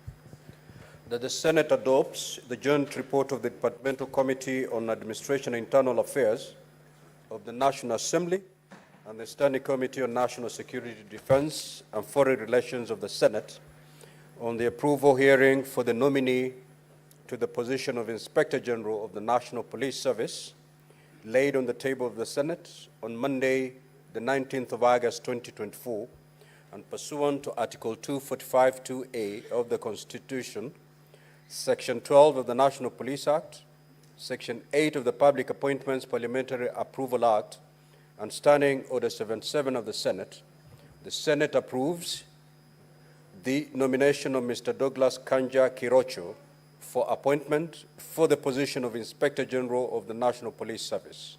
Will as many as of that opinion say aye? Aye. Will as many as of the contrary opinion say nay? The ayes have it. Next order. Order number 3, hearing and determination on the proposed removal from office by impeachment of Honorable Kawira Mwangaza, Governor of Meru County.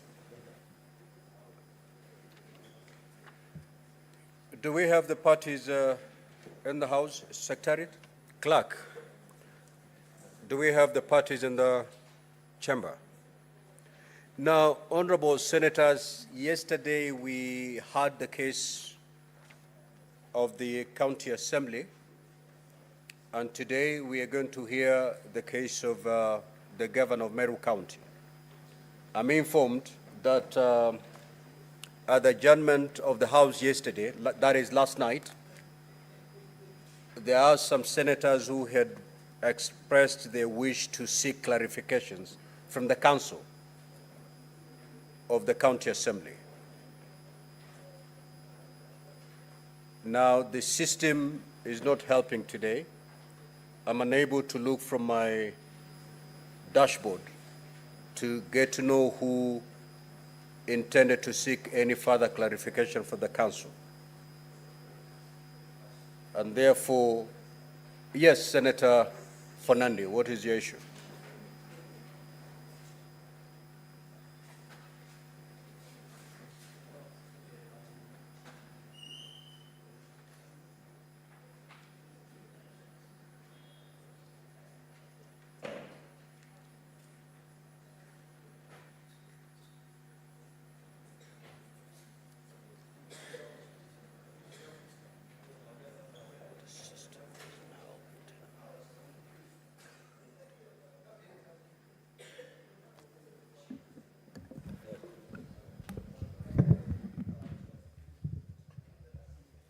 Mr. Speaker, thank you.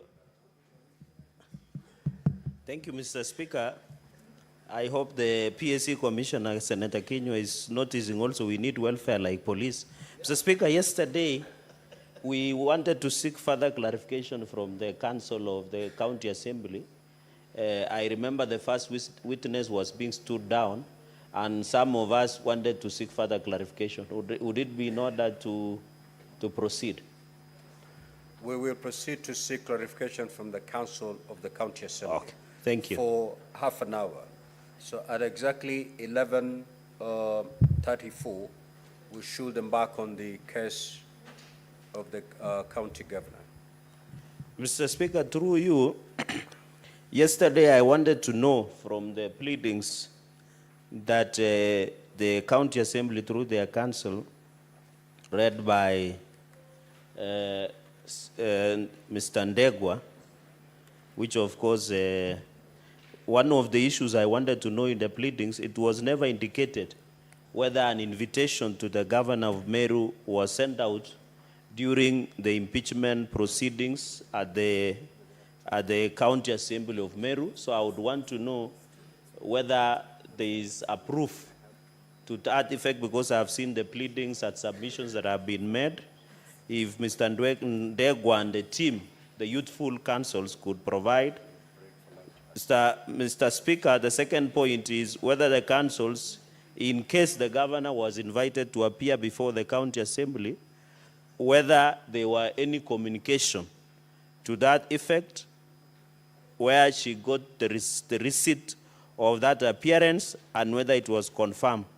So, Speaker, finally, to the councils of the County Assembly through you, whether there is any evidence that was tabled before the Meru County Assembly to challenge the motion of impeachment, because that is where the charges are aired, and Senate is either to upheld or not the charges that have been done at the County Assembly, whether there is any evidence to challenge, whether there was an evidence to challenge the motion of impeachment against Meru Governor at the County Assembly.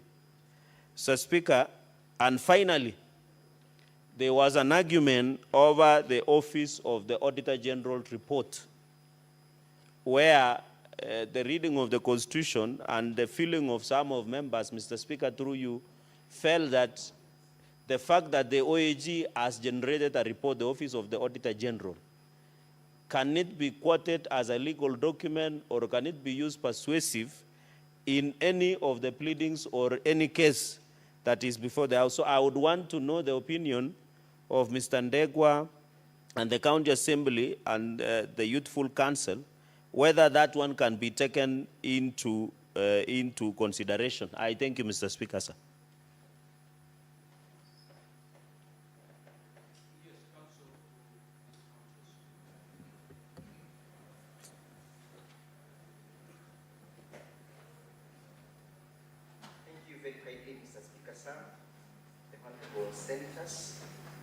The appearance is as before for the County Assembly. We are greatly humbled for granting us a further opportunity to urge our case as before you.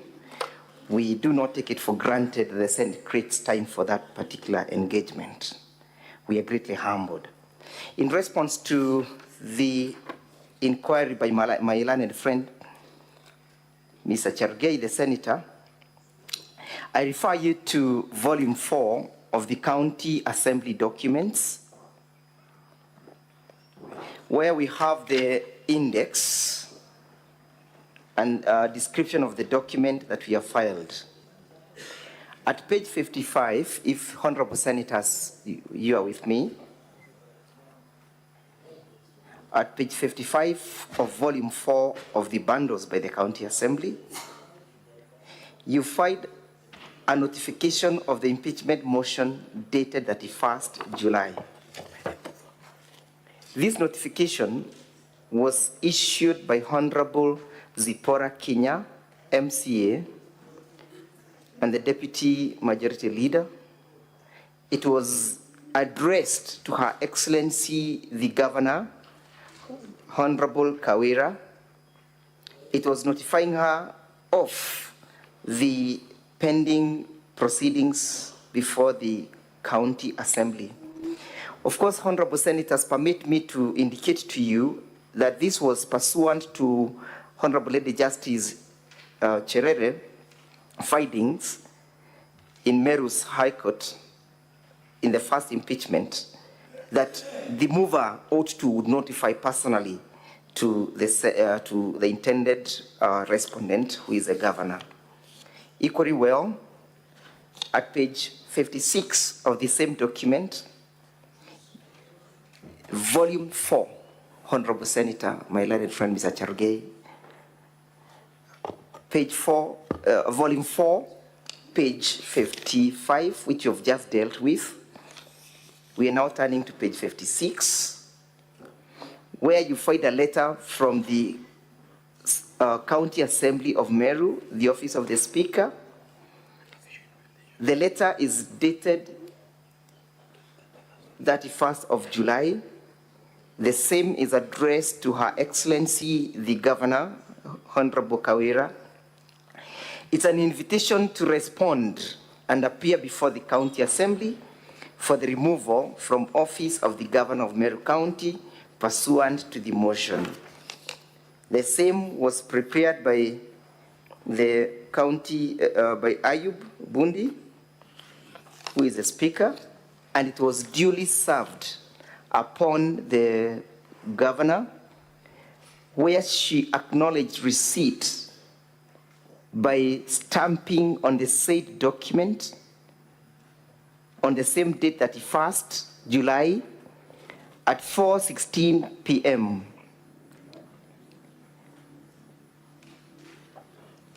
The same was supported by an affidavit of service. The first one is dated the 31st of July. Honorable Senators, you find that at page 59 of the same bundle. It is deponed by one Benson Kenywa Ngure, who is a duly licensed process server and equally an advocate of the High Court of Kenya. At paragraph 2, 3, 4, and 5, he deposes how he effected service at the office of the governor. Of most interest is paragraph 2, where he says that on the 31st July, I was instructed to serve Her Excellency the Governor of Meru County, Honorable Kawira Mwangaza, with the invitation to respond and appear before the County Assembly via the letter dated 31st July 2024, referenced as MCA/GC/1 volume 1/24, together with the hard copies of the late notice of motion by Honorable Zipporah Kinya, seeking the removal from the office of the Governor of Meru County by way of impeachment. That letter, Honorable Senators, referred thereto or therein is the letter that you find at page 56 of the said document. That is what Mr. Benson is deposing to have served. Equally well, Honorable Senators, at page 64 of the said document, you find another affidavit of service deposed by Joel Maitehia Mturukonga. He deposes at paragraph 2 that on 31st July, I received a copy of the notice of motion for the removal from office of the Governor of Meru County by impeachment from Zipporah Kinya, and the Deputy Leader of the Majority Party, County Assembly of Meru, with instructions to effect service upon Her Excellency, the Governor of Meru County, Honorable Kawira Mwangaza, and the Speaker of the Speaker of the County Assembly. He says that he proceeded on the same day at around 4:17 p.m. at the office of the Governor. I served the aforementioned document to Frida, the Secretary to the Governor, Meru County, by attending the copy there to her and recording her signature at my principal copy. This is clear evidence that there was effective service. The question is whether there was response and whether there was attendance from the Governor. She will be telling us in our cross-examination whether she did attend. And that answers the first and the second issue, whether there was communication, whether there was evidence that there was tabled to challenge the notice. There was no correspondence and all pleadings that was filed before our clients challenging or responding to the invitation and challenging the notice of impeachment. We are not aware of one. The impeachment motion at the County Assembly went uncontroverted and unchallenged. As to the question of the Auditor General's report and whether it can form the basis of this impeachment, permit me to draw your attention to Article 10 of the Constitution, because that is a legal question. It lays down the national values and the principles of governance, which Article 10 provides that it binds all state organs, state officers, public officers, and all persons whenever any of them applies or interprets the Constitution. And in this case, we are applying the Constitution and then the written law. One of the principles is the principle of accountability and the principle of transparency, the principle of the rule of law, the principle of good governance. When you go to the article establishing the office of the Auditor General, the Auditor General comes in to scrutinize and to lay effect to the implementation of Article 10, whether there was accountability, whether there was transparency, whether the rule of law was followed in public expenditure. Again, that must be read together with Article 201 of the Constitution that provides and lays down the principles on how public resources must be expended. One of the overriding principles is that there must be prudent utilization of the resources. And number two, Honorable Senators, is that when reading the Constitution, we must read it as a whole. Any article breathing life to the subsequent one. That is to mean, Honorable Senators, that if an office has been established by the Constitution, an office such as that of the Auditor General, it must be seen as a complementing office that is complementing the principles laid down under Article 10, pursuing the doctrine of transparency, the doctrine of accountability, the doctrine of the observation of the rule of law, the doctrine of good governance. That is to mean, honorable senators, when an issue has been raised in the... Senator Christo, allow the council to conclude, then you can make your intervention. Yes, what is your issue, Senator Christo? Thank you very much, Speaker, for allowing me to just make this quick comment. Speaker, you have given direction that we only have 30 minutes for this clarification session, and I believe that we are moving into an area where the Council is being allowed to re-prosecute his case by giving quite lengthy responses, and the rest of us have other clarifications we'd like to make. If it pleases the House, Speaker, and yourself, could the Council be guided to just make his responses brief so that we can get through more clarifications and not to re-prosecute his case? I thank you. Council for the County Assembly. Yes. If I was wondering what kind of question you're responding to, because the question by the Senator for Nandi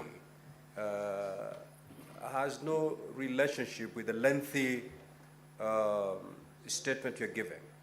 Be precise, just go straight to what you've been asked to clarify. And I'm giving you 2 minutes to conclude that. I'm well guided, Mr. Speaker, sir. Yes, the answer is yes. The Auditor General reports can form the basis of impeachment because as under the time of the generation of that particular report, Article 229 requires the County Assembly to debate. After debating, that does not mean that it disposes of or waives the County Assembly's responsibility of oversight. It can form the basis of impeachment because an action must ensue and all follow from the findings of the county of the reports. It's not just a report that has to be done and be placed somewhere and gathers dust. Senate Majority Leader.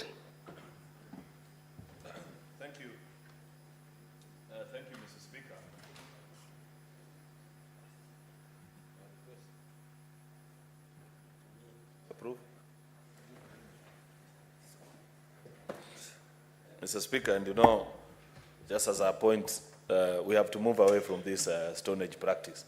I hope in the next impeachment process, we will go digital. This is unfair to the climate. Look at this, every senator will. Anyway, just a simple clarification, Mr. Speaker. Part of the documents I've spent a lot of time reading are documents from the public participation, because I wanted to hear what the people of Meru are saying, because this is about the people of Meru, Mr. Speaker. And I'd refer the Council for the Assembly to their document, Volume 5, this very huge, voluminous document before us. Mr. Speaker, the reason I did this is I just wanted to understand, and I'll be satisfied if the Council can even just point me to any of the documents they have presented, because it will help me to form a correct opinion. Because listening to the Council yesterday, in his opening remarks, he alluded to, and this has been captured as part of the documents they presented on page 11, 1334, on views of members of the public supporting notice of proposed motion to impeach Governor of the County Government of Meru, the Honorable Kawira Mwangaza. And one of the main issues that keeps coming up, I had the Council speak about it. I had the Honorable Member, I think Zipporah, the one who moved the impeachment motion, referred to it also yesterday, that the Governor is allegedly behind disunity problem, especially amongst the leaders of Meru, and the efforts, especially by Meru professionals during Cheke Council of Elders, and the clergy seem not to bear any fruits. That doesn't concern me much, because, you know, at leaders level, Mr. Speaker, there are many reasons why we disagree. But as an exit to this problem, last time we made our conversation, we had requested, just the last point, Mr. Speaker. Majority Leader, you have not more than 2 minutes to seek the clarification. The 12th paragraph of that process is that the Governor is alleged, paragraph 11, the Governor is alleged to frustrate the process of reconciliation between her, the Deputy Governor, and the MCAs. This featured prominently in their case and submissions. Is there any document that they can point out to us, Mr. Speaker, to confirm that indeed there have been efforts to do this, but the governor specifically frustrated them? I'd be satisfied even if just told, go to this document and see this. Thank you. County Assembly, 1 minute. Thank you very kindly, the Majority Leader. The voluminous document that you see contains the report and the analysis that came or accrued from the processes of the public participation.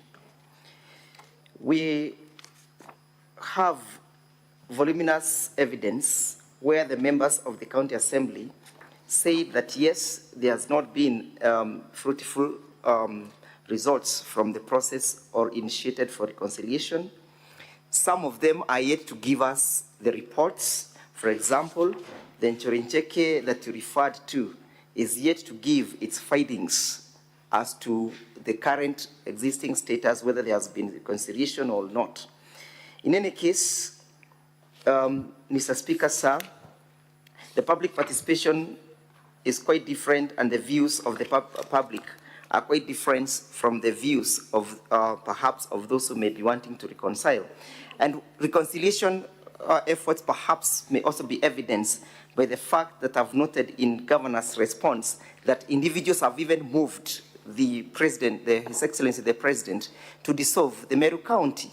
That is the indifference, that is a conundrum, whether it should then be dissolved or we should deal with the problem at hand. I'm most obliged. Senator Olekena.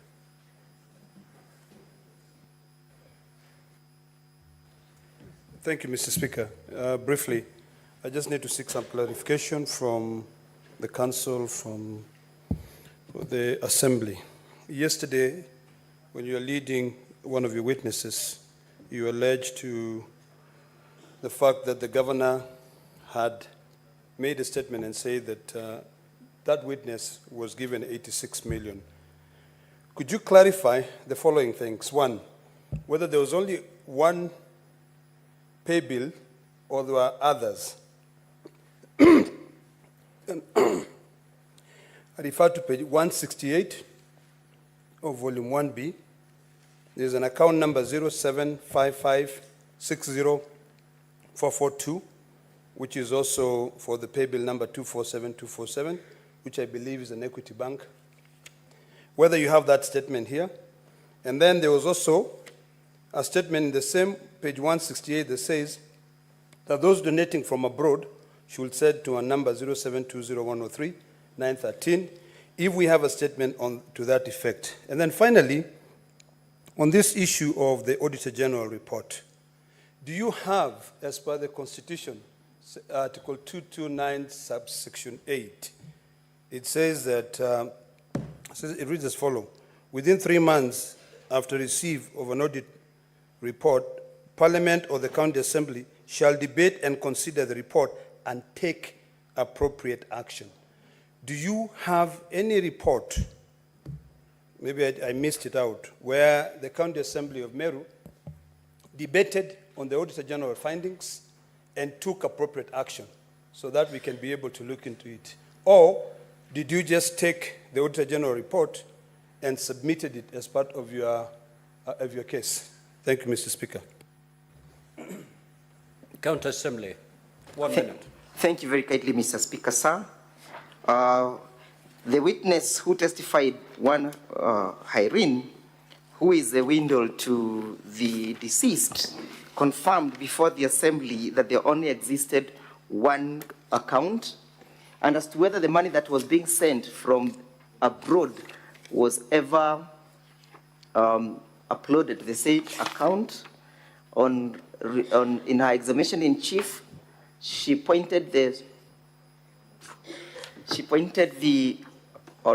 the House to the evidence that 115,000 shillings that had been generated found itself to the pay bill, and that you find it at page 301 of volume 2, where all the money from that particular number, which was registered in the name of Judith, was eventually credited to the said account and the credit is reflected as that of 115,000.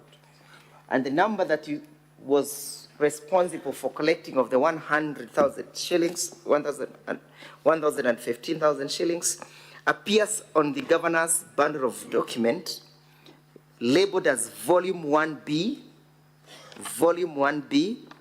at page 168, I beg your pardon, marked as KM20. The number is registered as that from those in diaspora sent to this number, that is 0720 103 913, registered in the name of Judith. That is the number reflected in our bundle of documents statement at page 301. So all the money had one centralized mechanisms of management and only one pay bill. We'll be asking her to give evidence as to the whereabouts of the other millions when her time comes. As the question of the Auditor General, whether it has been debated, the same was generated on the 20th of June 2024. And the motion before the Assembly is dated the 31st of July. Debate is yet to take effect at the County Assembly. But the question is, was there a transgression that was notified or noticed by a constitutional organ? And if yes, how do we proceed to deal with that legal transgression? Senator Omtata. Thank you, Mr. Speaker, sir. I rise on the question of public participation. I've gone through the bundle, and I don't see any evidence that feedback was provided to the people who gave their views on either why they were accepted or rejected. And this is a standard that has been set by the courts, that there must be feedback to those who present their views. It's not like a census or something.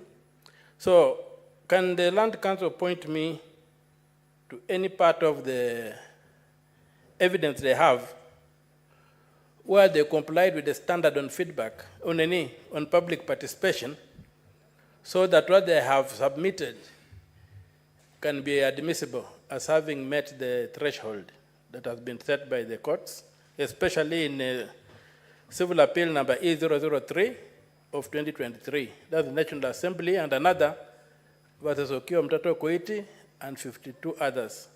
Thank you. Proceed, Counsel. Thank you, Mr. Speaker, sir. I must thank the Senator for Busia for the well work done in contributing to the jurisprudence of this country, and especially the question of public participation, which is still a moot area with a lot of jurisprudences emerging, a challenge that also faces perhaps most of the government organizations on how to initiate it and how to get a feedback. I must admit that this is a recent ruling, judgment of the Court of Appeal, which is barely a month old, and therefore, and actually it was delivered on the 31st of July this year, when the motion was already in the County Assembly. So I believe that most of the organizations, including this Senate, is yet to adjust itself to meet the legal threshold as laid out by the Court of Appeal.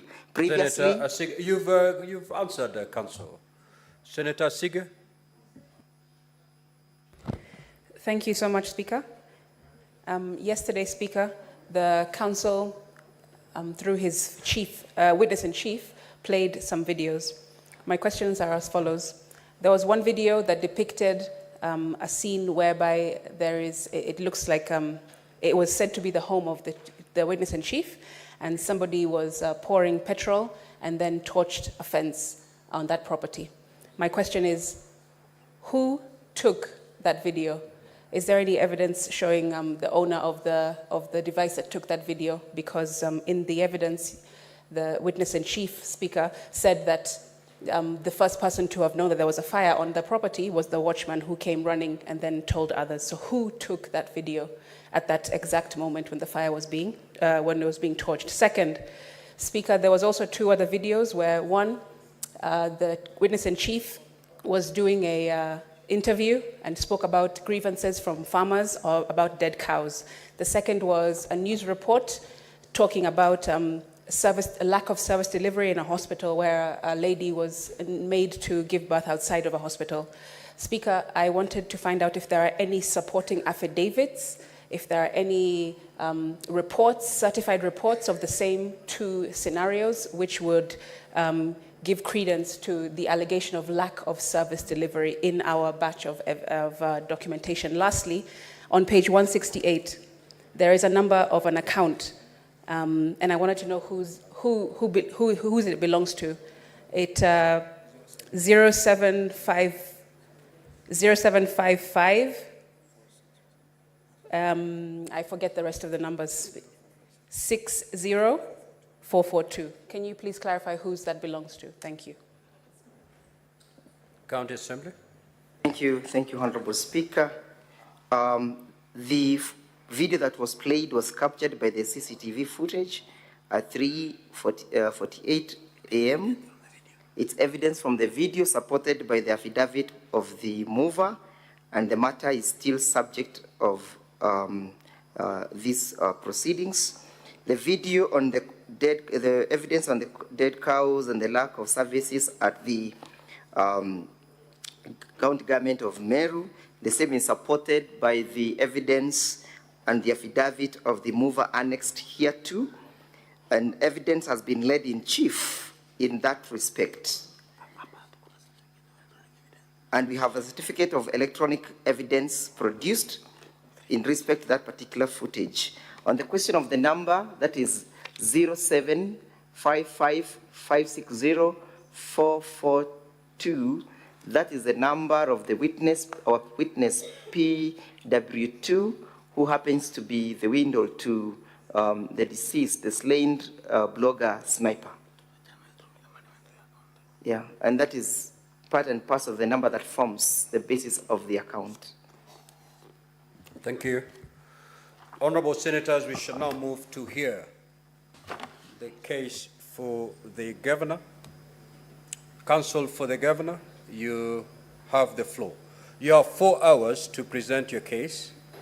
Those 4 hours do not include the time that the Honorable Senators will take to seek for clarifications. Thank you, Mr. Speaker, sir, and thank you, distinguished Senators. I stand here to seek your direction, Mr. Speaker, on time management so that we begin on a clear understanding. I make this request, Mr. Speaker, because of what transpired here yesterday. When the Assembly made their case, they spent 3 hours and 10 minutes on the evidence of their first witness, essentially leaving the official time of 4 hours with a balance of only 50 minutes. The net effect, Mr. Speaker, is that the governor's team was completely disadvantaged throughout yesterday, and I'm certain that the senators who were here last night could see how we struggled to wriggle within the limited time. We therefore beseech you that we give directions on time management, and we propose as follows, Mr. Speaker. We ended up using 6 hours yesterday for the witnesses for the Assembly. Out of these 6 hours, 2 were given to the governor's team with no opportunity for extension, and 4 hours and 10 minutes were given to the Assembly team. It therefore follows that the Assembly got 2/3 of the time yesterday, and the governor's team got 1/3 of the time yesterday. We beseech you that in tandem with the principle of equality of arms, the governor's team gets 2/3 of their time today, and the Assembly team gets 1/3 of the time today in advance of commencement of the proceedings, so that every party decides how they want to use or play about with their time, and when they run out of their time, it is their own making and they take the consequences. If that direction finds favor with you, Mr. Speaker, sir, the 4 hours you have given us today translate to 240 minutes, 2/3 of which is 160 minutes. We urge that from the very outset, you direct that the governor's team has their 160 minutes, which they will decide how to use, and the assembly team has the balance, which translates mathematically to 1/3 of the 4 hours that you have given us today, and they will decide how to use it. So that if any party wastes time, they are wasting singularly their own time and not the adverse party's time. I make this plea, Mr. Speaker, precisely to underpin the principle of equality of arms, because the Hansard of this House will bear me out. The Assembly got 2/3 of yesterday's time. The governor's side got 1/3 of the time yesterday. Once you give that direction, Mr. Speaker, I will then give you how we intend to distribute our time and how we are going to go about calling our witnesses. I humbly submit. Now, Counsel for the County Assembly, we need not debate on issues of time. You know exactly what happened yesterday. Yes. You were given 4 hours. You took 3 hours and 10 minutes. I am on a different position that I also wish your guidance so that you can just do it No, on time, it's squarely in my hands. So on time, just it's squarely on sit your as I give hands. directions on That's the correct, Lord. Yeah. Please do. Take your seat. Mr. Speaker, sir, yesterday proceedings, one Linda, who is a legal advisor, who was a legal advisor, alluded to a fact of forgery of her a document that is purported to have been issued by her. Mr. Speaker, making an application under Section 65 of the Evidence Act that for purposes of establishing the truthfulness or lack of it of that claim, which is grievous, that this Senate does order the bearer of this document, that is Governor Kawira, to produce the original copy of the same before the close of business so that we can have a look at it.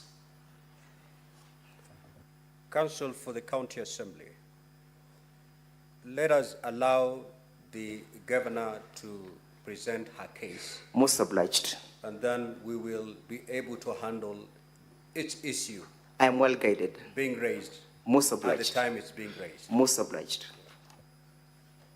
Counsel for the governor, you may proceed. Indeed, the County Assembly will have 1/3 of the time allocated, just like it happened yesterday. Proceed. Thank you so much, Mr. Speaker, sir. I therefore be ceding ground to my colleague, Mr. Robert Mutembei, to put on the stand our first witness, Mr. Ibrahim Mutwiri Kerimi. I urge that the said witness be presented on the stand.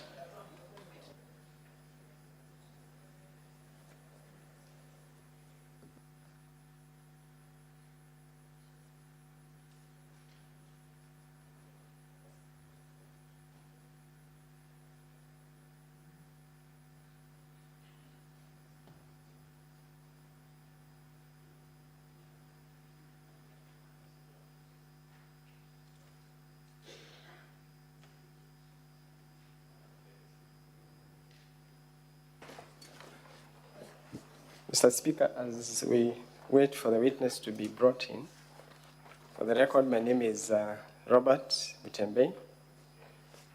I intend to take about 20 minutes on this witness.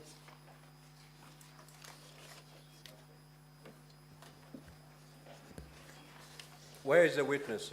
Sergeant at Arms, can you usher in the witness, please?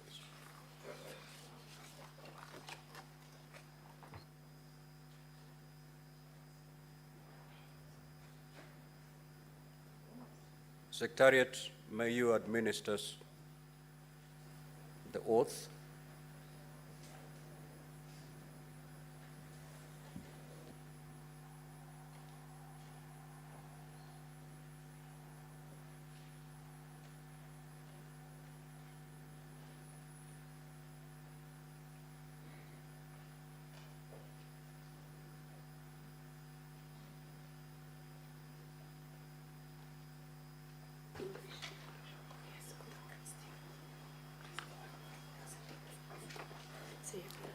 the Constitution of the letter, just by this, the African holds the Bible for rights. You say here, so you say I, Ibrahim Mutweri Keremis, do solemnly swear that the evidence that I shall give before the Senate in respect of the matters before the Senate shall be the truth, the whole truth, and nothing but the truth. So help me God.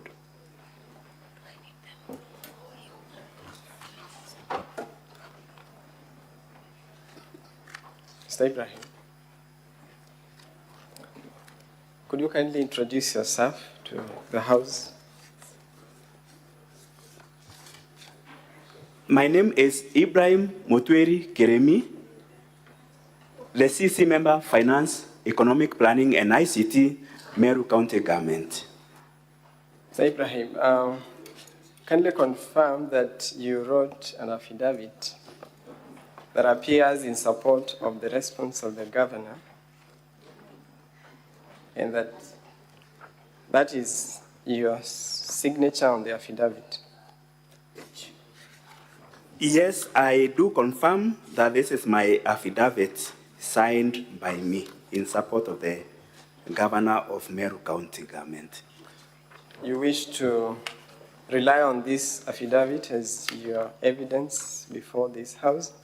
Yes, I do. The affidavit is signed on 16th of August 2024. It appears from page 30 to 35 of volume 1 of the governor's response.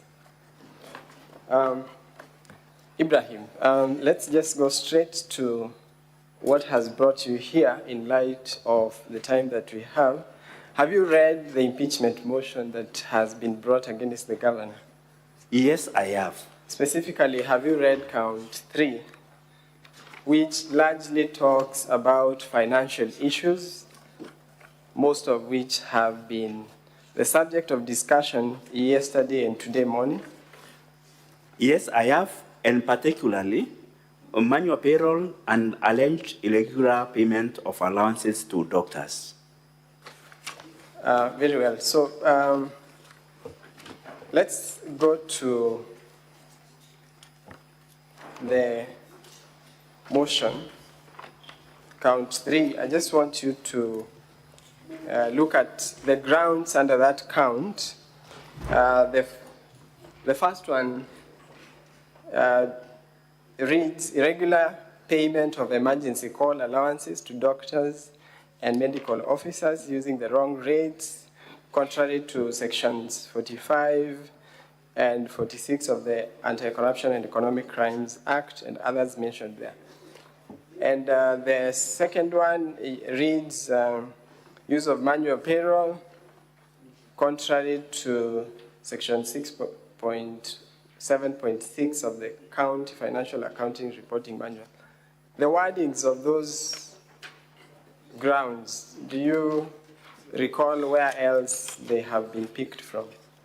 Yes, I did. I can report that I have I've interacted with similar wordings that have been, this motion or these wordings have been picked directly from the office, the report of Auditor General for the Meru County Executive for the year 2022, or financial year 2022-2023. And the same report is also produced in the County Assembly Exhibit of Documents at page 347. So you confirm that you are saying that these very grounds that form part of count 3 have actually been plucked from the audit report in the same manner of wording? Yes, the Auditor General report for the financial year 2022-2023. So I want you to demonstrate that this audit report is not unique and doesn't raise unique issues. So people would be wondering, what is so wrong in this audit report? Are there peculiar issues in this report? So I want us to go to that report and particularly read for us the opinion of the Auditor General. This report at page 341 of the assembly documents, volume 2,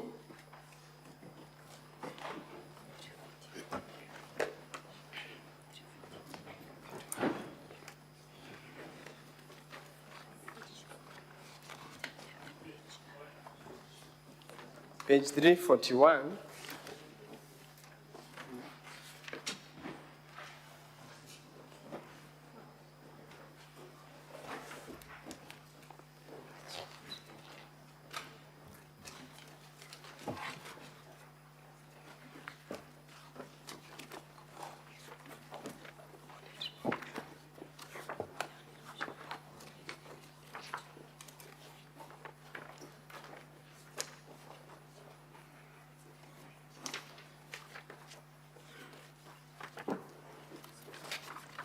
sorry, it is at page 333. It starts at page 333 of volume 2, exhibits into support of the impeachment motion. So that is one of the major documents that has been submitted in support of the impeachment motion. But Ibrahim, I want you to go to page 341 and particularly read paragraph 2 that appears at the top of that page.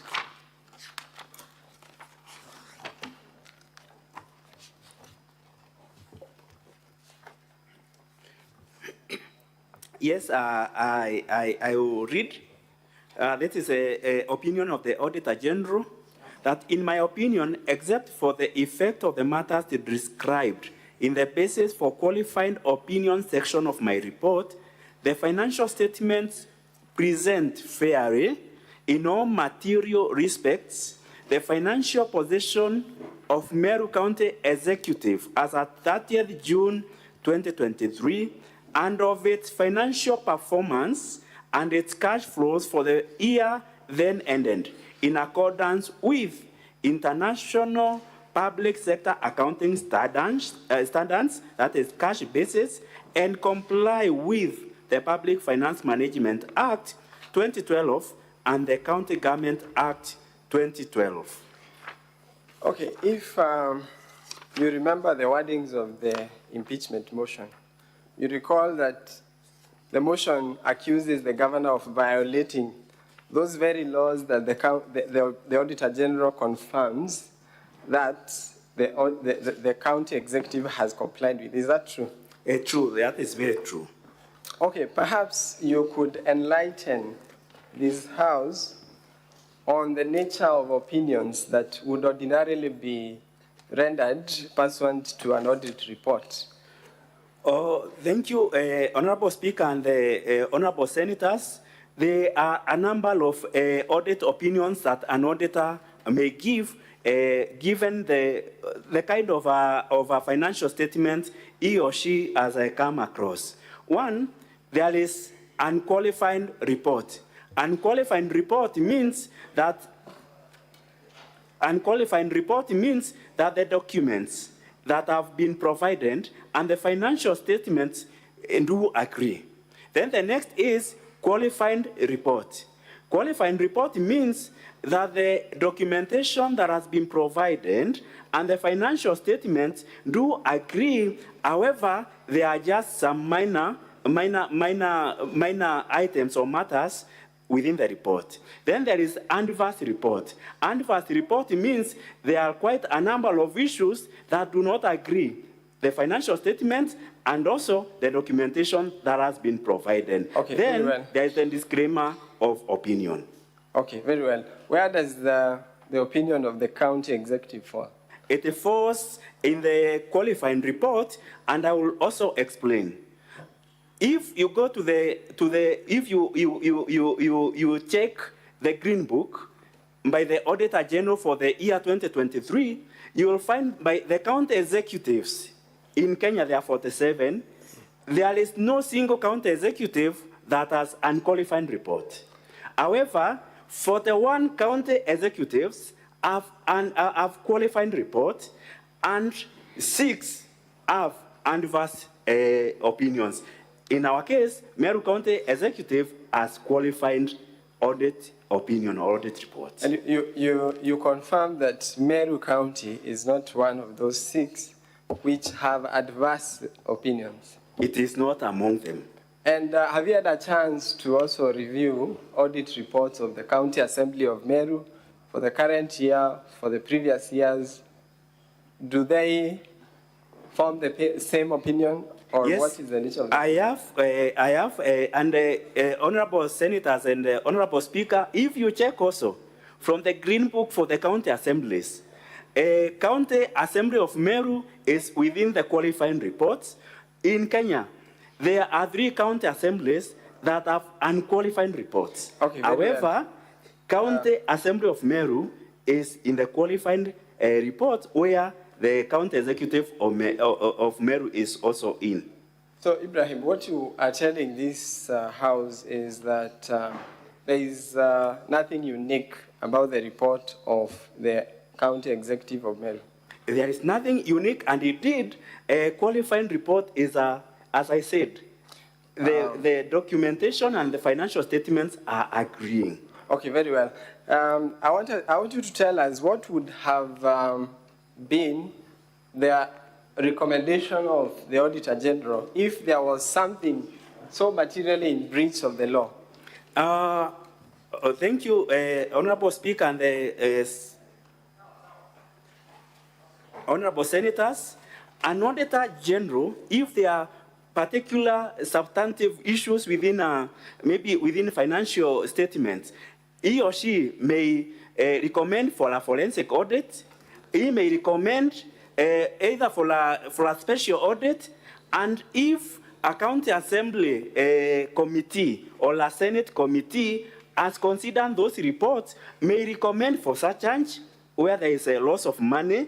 They may recommend for particular, like investigative bodies to take up the matter, or they may also reprimand a certain officer for any matter, any omission or commission within the financial statements. That satisfies it. So what you are saying is actually contained in the Public Audit Act, and I want you to just confirm that that is what you're saying at Section 53 and Section 54, and Section 37 also talks about forensic audit. So just confirm that what you are explaining is actually what is in the law.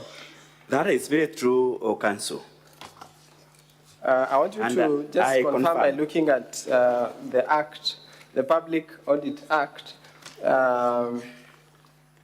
Is that Section 54? What does it say? We can start with Section 53. 53, okay. Thank you, Honorable Speaker and the Honorable Senators.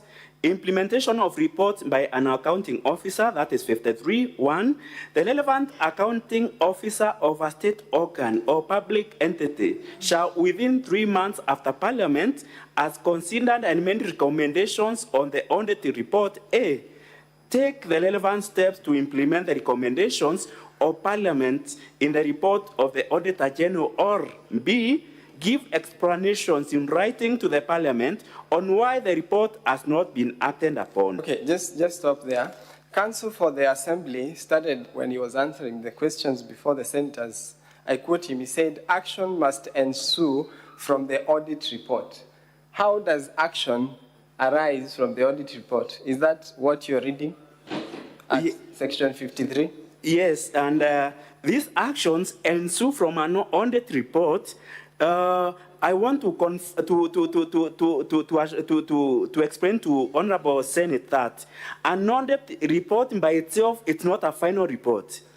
It must have, that is why a number of, the County Assembly or the Parliament must consider the recommendations or the opinion. In fact, the audit report is an opinion of the Auditor General. Why is it an opinion? It is an opinion because when the auditor was auditing the books, the time was limited. It was, in fact, the audit is just a sampling It's not a forensic or a complete audit. So there must be an event after the audit report for a complete investigation of matters where a number of them are dropped and other issues or other matters are taken up by other institutions. So what you're saying is that the submission of the audit report in itself is not the end of the audit process. Indeed, it is not, and that is what this provisions is putting. Have you ever been summoned by the county assembly to shed light on the audit report? For this particular audit report for the financial year 2022-2023, I have not. Okay, very well. Let's go to the issues that have been raised in those two counts we have made reference to. There is the issue of the manual payroll. So why was there a manual payroll used for that period? Maybe you could explain very briefly what leads to the use of a manual payroll. Honorable Speaker and Honorable Senators, a manual payroll means an individual has been paid outside the system. That is the automated system. That is the IPPD. Okay, and so this happens. Okay, go on. It happens when an individual has been recruited before one is formally assigned the IPPD number, which does not end and finish with the county executive. Before he or she get that number, then he or she, for him or her to get that. Just to cut you short, who gives the IPPD numbers? It is given by the Directorate of Personnel Management in the Ministry of Public Service in the national government. And have you produced evidence to show that the county executive actually actually applied for these numbers and how long it takes? In fact, in the evidence that I have provided. So, Honorable Senators, it is the evidence is in Volume 1B of the Governor's bundle of documents from page 190, page 183 to 184. From page 183 to 194.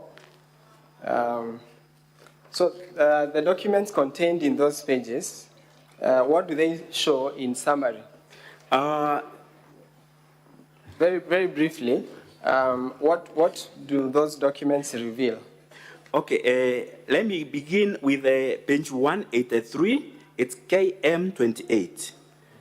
It shows a request for personal numbers by the Department of Public Service of the County Executive of Meru, which was done on 11th December 2023. When was the response received?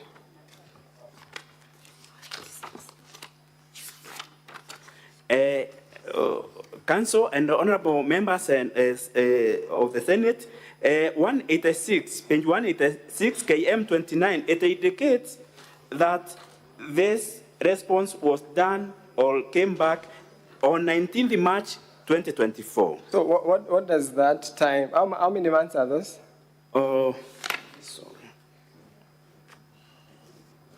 Okay, was it within a very short time? No, it wasn't Council. Okay, so you are essentially saying that it takes time. It takes time, and also to explain a bit further, for these are the newly recruited officers. For the officers that are coming from other state agencies, it may even take a year or even more time, because for them to be cleared, for instance, if that officer under mortgage with the other institution, for them to release that data, it might take even a longer time. Okay, very well. That supports your evidence on the delay. So tell us, have you addressed this issue elsewhere? Yes, this matter was also in the audit report for the financial year 2021-2022, where the county executive appeared before the county public accounts committee of the Senate. And did you write a response to the Senate on that very issue? Yes, I wrote and even explained myself. Yes, is it the response that appears on page 180 to 182 of volume 1B of the governor's documents? Page 180 to 182 of volume 1B of governor's documents. Is that the response you're talking about? Very, very true. In fact, it begins with the invitation of it indicates. We can leave the details, but I just wanted you to confirm that you were actually were invited to by the Public Accounts Committee of the Senate. Absolutely, now, so yes. What is the current status? Is that an issue in Meru County as we speak? In fact, from the information and evidence, this matter has since been resolved from the 1st of April, 2024. Okay, so, and 1st of April, that means that this issue was resolved even before the impeachment motion before this very House? Absolutely so. To the best of your knowledge, was the county assembly informed of this resolution of the manual payroll issue? It wasn't, because this matter is appearing in the audit report for the financial. It's also appearing in the audit report for the financial year 2022-2023. If the Public Accounts Committee for the County Assembly, if they had invited the county executive to address these matters in the audit report, they would have certified themselves. Okay, so you mean to say that this issue was resolved and it is the very issue that the Assembly wants the governor impeached on? Very true. And have you seen the issue elsewhere in the County Assembly? Yeah, the County Assembly also, not only this matter, to explain, it's not a matter unique to only the County Executive of Meru. It is also a matter that also has appeared in the 2021-2022. If you peruse that audit report, you will find that the County Assembly of Meru and a similar issue. Okay, so that appears at page 247 to 326 of volume 1B of the governor's documents. Now let us go to the issue of the doctors' pay. The governor has been accused of paying doctors' allowances illegally, and as you said earlier, that issue has been picked from the same audit report. Now, what was the basis of making this payment? Thank you, Honorable Speaker and the honorable members of the Senate. This matter arose from a return to work formula it was an issue that arose. This formula, or the return to work formula, is dated 18th April 2017. There are correspondences that are made by the Ministry of Health concerning the matter, what they resolved, so and what they agreed. And so then the same is copied to the Council of Governors. Okay, sorry to cut you short, but the correspondence you're talking about, is it the correspondence found in page 327 to 330 of volume 1B of Governor's documents? Is that the correspondence confirming that the County Assembly, the County Executive of Meru was actually within the law in making that payment? Absolutely so. So those are the documents that you wish to rely on to confirm that payment? Very true. Page 327 to 330 of volume 1B of the governor's documents. Okay, let us then move on to, but before we move on from there, so this issue that you are saying relates to payment of doctors relating to the CBA of 2017. Are you familiar with the recent developments relating to doctors' strikes and the implementation of this CBA? Okay, let me make some explanation. it's a belief that, or it's a practice that a CBA runs for 4 years. However, if there's no other subsequent CBA, that similar CBA runs until another CBA is arrived at. The one that I'm aware of, there is in April, there was an agitation for improved remunerations to the medical field, and there was a return to work formula, and that CBA is the one that I can quote. You are talking about the strike we saw recently. Very true. And the Assembly has also produced a video of doctors striking on basis of that very implementation of the CBA. Are you referring to that strike? Yeah, the one that was agreed in April this 2024. So do you find it in good faith that these two issues are being brought before this House to impeach the governor? In fact, what I know, and it is an HR practice, is that once a benefit has been given or confirmed, you can't go back and retract that benefit unless it is done the same way that communication was done, or the SRC, which is a body that is taxed with the remunerations, also issues a notice. So what you would have seen is a similar communication, the way it was done to retract those benefits to the doctors. Okay, very well. Let's go to the last issue.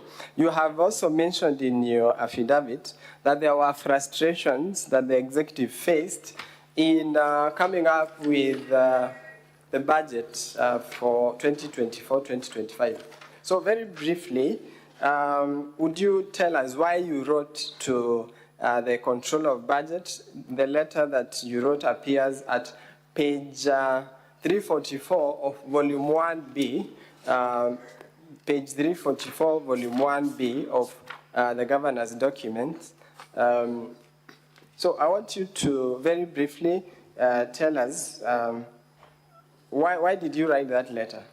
Okay, thank you, Honorable Speaker and Honorable Senators. I wrote this particular letter when in our budgeting process, we made a CFSP as taxed by the PFM, PFM Act 2012. We submitted to the County Assembly, which then went beyond and it went beyond the timelines that are set by the PFM Act. It went beyond other key considerations that are set by the legal provisions. So at that particular time, that is when I wrote to the control budget seeking an advice on those issues. Okay, so the documents you've relied upon are from page 336 to page 344. So,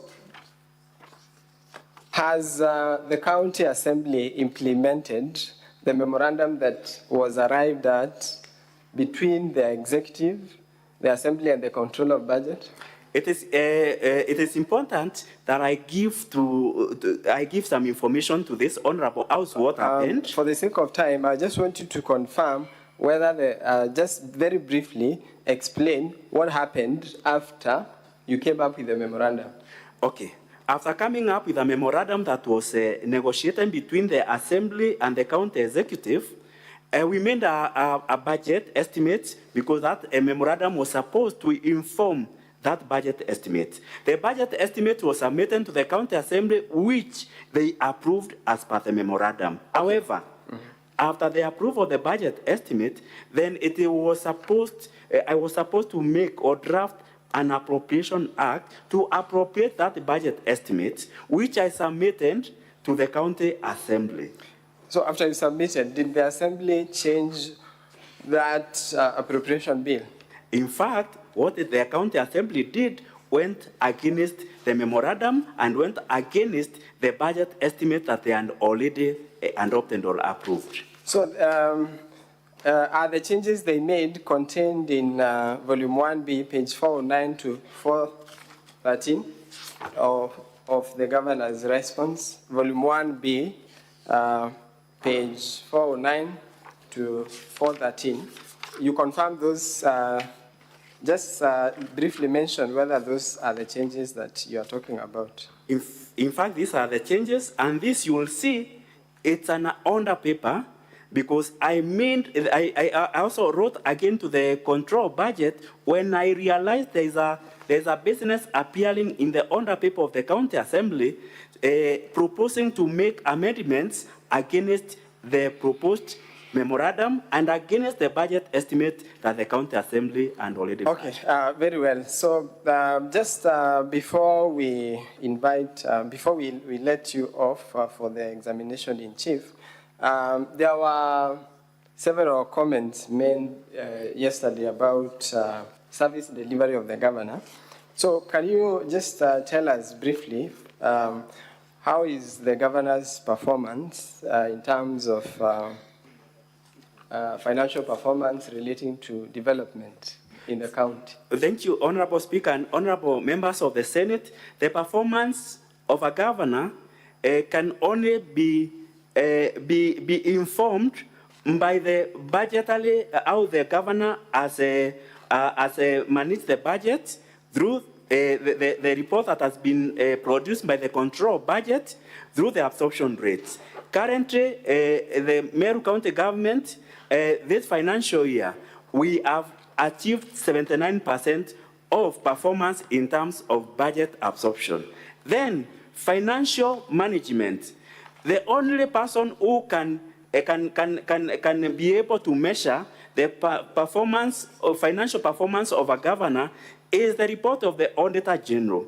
The Auditor General's report that we have 2022-2023 confirms that the governor has transparently and prudently used utilized the finances of the funds of Meru County. Then number 3, on revenue performance, still it's another indicator of performance. The only report that we can rely on revenue performance is a report from the Commission on Revenue Allocation. We have not seen any adverse report from the CRA. We have not seen any adverse report from the control of budget. We have also not received any adverse report. What we have is a qualifying report from the Auditor General. Okay, that would be all for this witness. Thank you, Madam Speaker.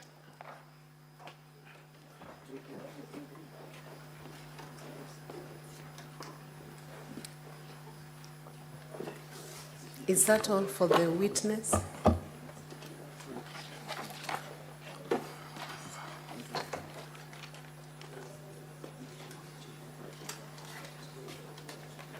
Yes, Madam Speaker. So we are proceeding on to cross-examination. Yes, Madam Speaker. My name is Boniface Mawira. I'll not take more than 10 minutes with this witness.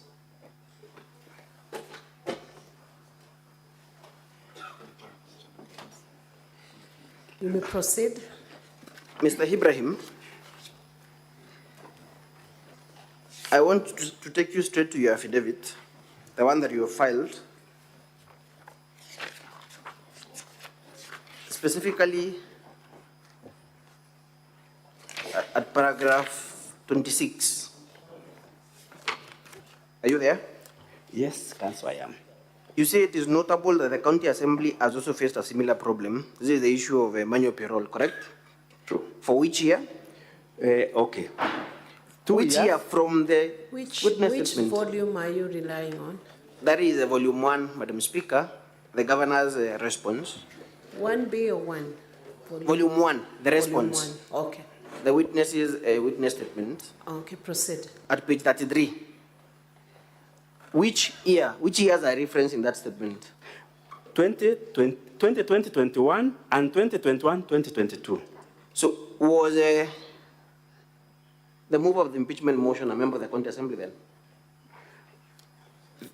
She wasn't, but the purpose... She wasn't, The purpose is to show... It's a yes-no question. No. She was not a member of the County Assembly. She wasn't. In fact, was the current Speaker of the County Assembly, was he the Speaker of the County Assembly then? She wasn't, and the same case, from 2017, we sent our manual Mr. Witness, just answer my questions. And the governor was not in office then. The governor was not in question. Yes, this is just but this relates to the County Assembly, correct? It is. Counsel, Yes. allow the witness to answer the questions. Madam Speaker, I'll seek your guidance because this is cross-examination and I put a yes, no question to him. Let him respond. He will have an opportunity during the examination to clarify anything that might arise out of cross-examination. Proceed to respond to that question. Okay. Council, the information relating here, it doesn't mean that this is just a background to show that this matter is not only unique to the county executive. I appreciate that, Mr. Witness. I appreciate that, but my question is, this is for before the general elections of 2022, correct? Correct. And the evidence you've adduced, that is the report. You will turn with me to page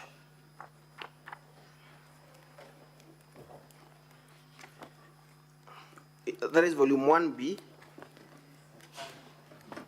The report therein also relates to the financial year 2021-2022.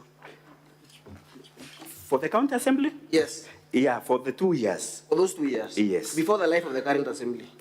That is correct. So, Mr. Ibrahim, is it your evidence then that the answer to that allegation by the governor is that one, even the county assembly did it?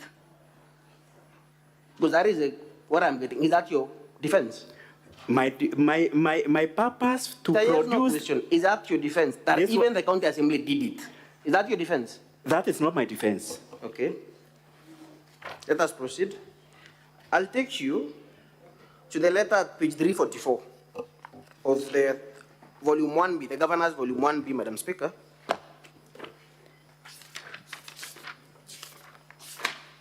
In fact, it is page 391, Madam Speaker. That is KM 49. What page? Page 391. Page 391, KM 49.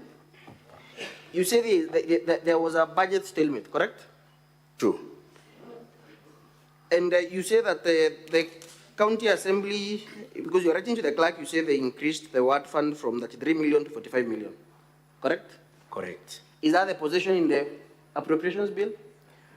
Okay. This one, yes, no question. I need to explain this one.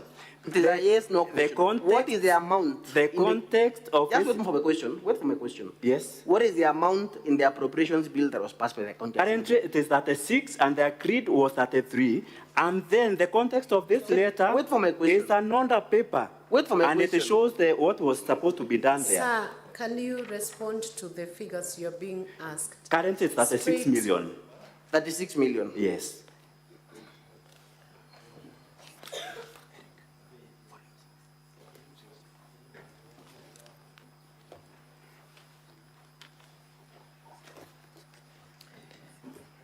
Madam Speaker,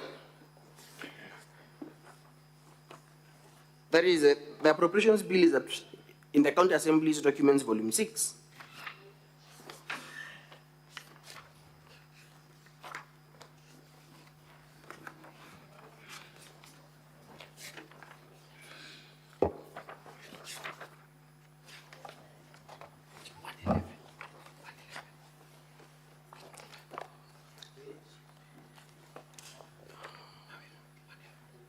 Just a moment, Madam Speaker.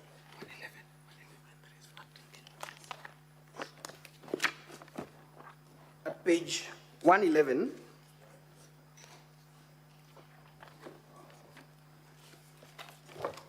and I want you, Mr. Ibrahim, to confirm at page 111, the ward-based development projects. What is the total amount for each of them? The last column on the far right. What is the total amount? 33, is it? Okay. What is the total amount? Is it not 33 million? Yes. Okay. Do you still maintain your answer that the correct amount is 36 million? Yes or no? Okay, 33 million. Okay. You concede that? Yes.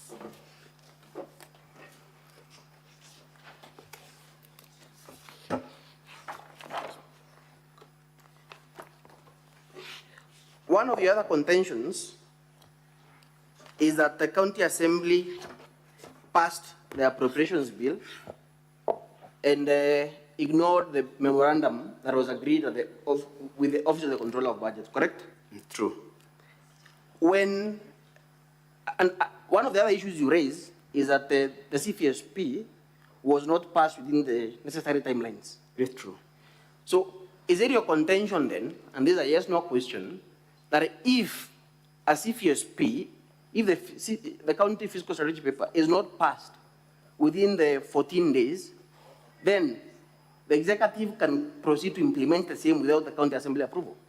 That is not so. That is why I saw an explanation or an advice from the control budget. So even if the 14 days had lapsed, the county assembly could proceed to consider and make amendments as allowed under Section 117 of the I sought an advisory and we were guided. So you agree then that the county assembly could still, after the 14 days, consider the CFSP and pass it with amendments? The guidance from the control budget, there is a letter there, and they have been told. It's a yes/no question. They were Would the county executive proceed to implement it without county assembly approval? Yes or no? What? Come again? Could the county executive or the treasury that you had, correct? Could it proceed with the CFSP without county assembly approval? No, it couldn't. So the county assembly approval was necessary even after the lapse of 14 days? And that is why we were advised by the control budget as the county assembly was on wrong, but we were told for us to move, it was a stalemate. We need to come and agree together. Because the law allows that the county assembly can make amendments, correct? In fact, yes or no? The law says... Can the county assembly make amendments to the CFSP? It can make. So however, what is it? Wait for my question. If the county assembly could make amendments to the CFSP, and indeed they made those amendments, why did the county executive bring those budget estimates without considering the amendments that have been done by the county assembly? There was a contention one. That is why... You agree there was a contention from both parties? Yes, from both parties. Contention by both parties? Ours was on the timelines. Wait for my question. Honorable members, I need to explain because this is an You'll have an opportunity, Mr. Witness. A contention by both parties? By both parties, yes. So you will agree then that this deadlock was caused by the actions or inactions by both parties? Majorly by the county assembly. Granted. You breached the county assembly breached the timelines. Just wait for a question. Among other provisions of the law. Wait for my question. Do you have evidence that the entire budget for 2024-2025, the 12 billion, was subjected to public participation? Do you have that evidence in your volume? Okay, the budget... Yes or no? Public participation, that is subjective. The witness. Do you have the evidence? Witness, you are required to respond to the question he has asked about public participation. I believe that's one question that can be a yes or no. Yes, there's an evidence towards that. Point me to the evidence. Point me to that evidence in your bundle. I think I need to assist them. Your volume 1B, you have your volume 1B there. Point me to the evidence that you conducted public participation for the entire 12 billion. The county executive? Yes.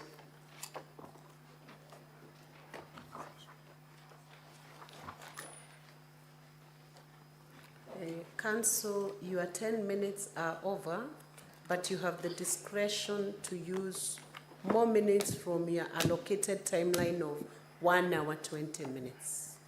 Very well. I leave it to that for this witness, Madam Speaker. We can take the next witness. Or they can, I will lead the witness for Do you want exam. more minutes? No, I think it is okay for this witness.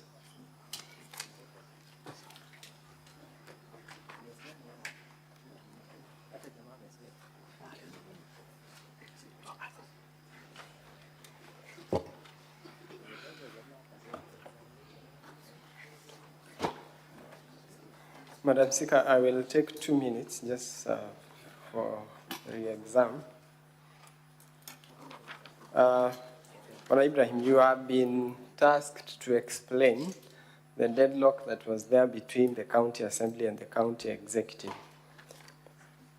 Did you write a letter to the controller of budget complaining of the actions of the county assembly? Yes, I did. And have you produced that letter in your bundle of documents? Yes, in fact, in several letters, not just one. So the letters that you said fall from page 336 to 344 Yes. of volume 1B of the governor's documents? Yes, Council. So was there a legal basis for you to complain to the controller of budget? Yes, several. Like the timelines and other key considerations. Now, have you detailed those complaints in your letter? Yes, they are detailed. And you would invite the members of this House to have a look at that letter to appreciate the basis on which you are complaining? True, Council. And my last question, did you experience demonstration of good faith from the Assembly after the issue was mediated by the controller of budget? Yes. One is when Did the county assembly show good faith following the conclusion of the memorandum that you drafted, following the intervention of the controller of budget? It didn't. Why are you saying so? Because up to the budget, we went on very well.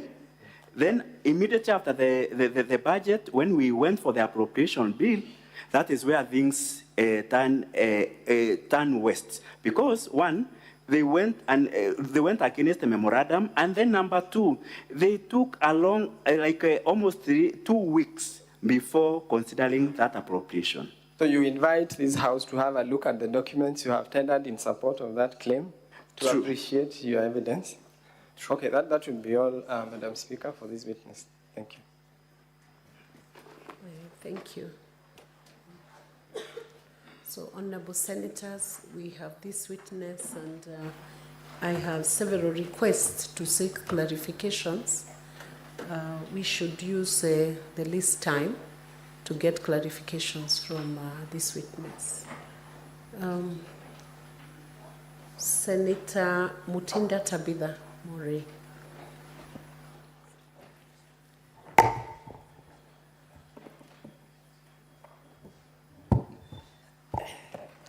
Thank you, Madam Speaker. And I wanted to really clarify, and as a speaker, I'm the Vice Chair of Finance Committee. You raised a point and said that CRA did not raise any audit issues or concerns in terms of if the audit was qualified or had any advanced reports. I mean, to your knowledge, does CRA do audit reports? Second question, have you ever been summoned by the PAC committee? And lastly, are you a member of ISPAC by any chance? And in finality, we have the CRF, not the CRF, but the County Revenue Fund, whereby issues have been raised in terms of the composition of the committee.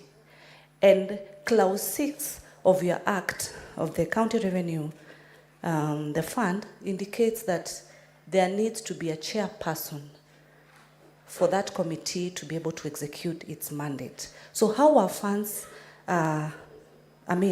allocated, how are funds approved without the composition correctly of the said committee? Thank you, Madam Speaker. Witness, you will proceed to respond. Okay, thank you, Honorable Speaker and Honorable members of the Senate.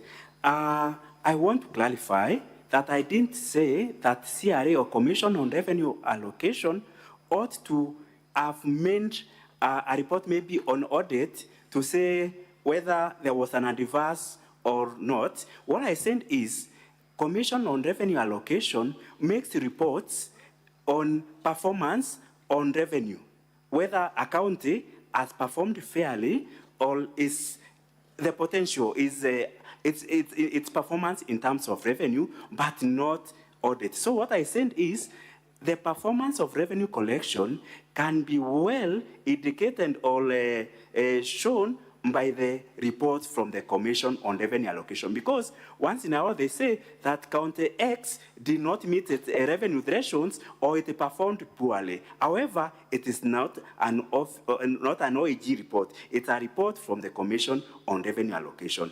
And it is available on the Commission's website and portal.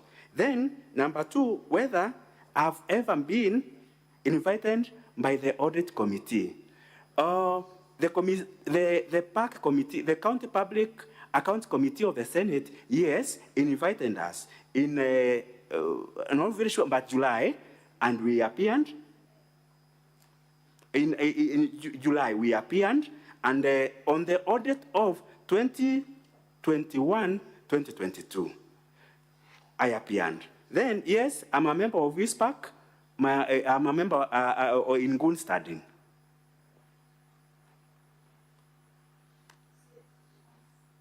Okay. The transfer to the Meru County Revenue Authority, that transfer, the money that is transferred to that board, it is from the main revenue of the county after that money has been budgeted and has been approved. And that still money is also audited by the Auditor General on its prudence and how how it has been accounted for. So it is transferred from the Meru County revenue to revenue allocation to that to maintain its operations, because the authority is supposed to be self-sustaining. However, at the moment it isn't, so we transfer some money to the board. Yes. Senator Wambua Enokio, what's your intervention?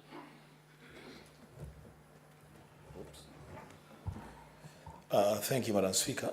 I have two very quick interventions. One, just for clarity. Witness said at some point things turned west. I would want to understand when the things turned west, where are they heading? You know, what you say there is the only thing that we can use to make a decision. So I would want clarification when things turned west. Where are they going? Secondly, Madam Speaker, most substantively, there has been reference to the auditor report of 2022-2023. And the witness did well when he made reference to Article 2298 on the processing of auditor reports. That those reports cannot be used as material evidence in any proceeding until and unless they are considered by the Assembly and Parliament. But then he went ahead and made serious submissions on the basis of the audit report of 2022-2023. So where should we stand? Should we stand on the basis that we cannot make reference to 2022-2023, and in which case then dismiss everything that you have said about your standing? Or should we take what you have said as part of evidence in these proceedings? Respond, witness. Thank you, Honorable Speaker and Honorable Members. My reference to things turning west is in relation to the budgeting process, because we had a negotiating team that was that was superintended by the Office of the Control Budget, and one of the recommendations she had made is, after coming up with a memorandum, that memorandum becomes or forms the basis of our budget making. So that is where things, that is in as far as the budget making process is concerned. That is where I've said things stand west. Then I've referred to Auditor General report. To Auditor General's report 2022-2023. I'm not saying that it should not be referred to. What I'm only saying is, for this matter that is before the Senate on impeachment, if it would have been addressed in the committee of the PAC of the County Assembly of Meru, a number of things like manual payroll would not have found itself here. Because in that committee, we would have explained what we've done and the materiality of that matter, because we would have explained that this money that was paid through the manual payroll is money that has been budgeted, money that has been liquidated to the control of budget, and money that has been paid to individuals. It is not money that has found its way to other people, but you could even find the bank account. So it's not a material thing that should have even brought even an HR person to be reprimanded because of that, because it is a matter that is not so material. However, that is how I have referred to the Auditor General. So report, I have not said it shouldn't be referred, but for an impeachment motion, I think if this matter was addressed at the PAC committee, they would even have gotten more information and more materials to support or not to support. Senator Cherarike Samson Kiprotich. Madam Speaker, and I request the witness to be very brief. Mr. Witness, CPA, what is your ISPAC number? Number one. Number two, when you say CPA is 4 years, what is the legal authority or the policy of labor relations to give weight for you to say it stands 4 years? Number three, you have said that the spending of doctors' payment was within the legal authority and the CPA. My question is, how much was the budget in that financial year? If it was not there as a CPA, you know if there is a reallocation as the PMF Act envisages, whether that reallocation was sought. And number three, whether supplementary budget was sought to effect those changes. And finally, in 1B, the memo that you are provided is unsigned. It is signed by only the chair. So how can we trust in this volume 1B, Madam Speaker, that memo that had been signed, the engagement, the part of secretary and chairman is not signed, nor is it stamped? Is it an authentic document that you will want to present to this House for proper consideration, considering that what the House is considering, Madam Speaker, is a very serious issue? Madam Speaker, if you can answer those 4 questions, I'll be grateful. You may proceed to answer those questions. Thank you, Honorable Speaker and the honorable members of the Senate. My reference to CMBA 4 years, I may not authoritatively quote it, but I know it has been it has been termed from HR quarters. I'm not an HR expert. I want to say that, but it has been always saying that a CPA runs for 4 years. That is what but I'm not an HR expert. Yes. Then legal authority on the legal authority of payment of that allowance or the medical allowances that have been awarded after the CBA.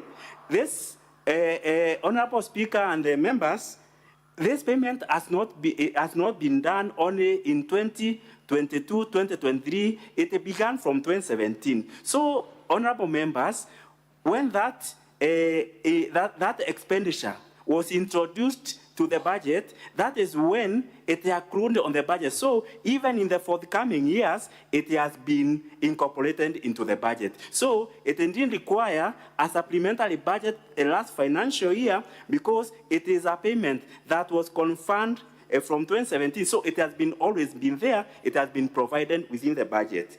The memo on the 1B, I want to say, authoritatively, I want to own that memo. It is authentic. That memo is authentic.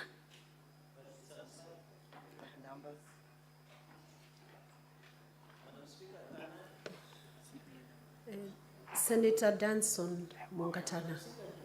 So, Mr. Speaker, To the witness, just hold on, Senator Danson. Yes. 1 minute.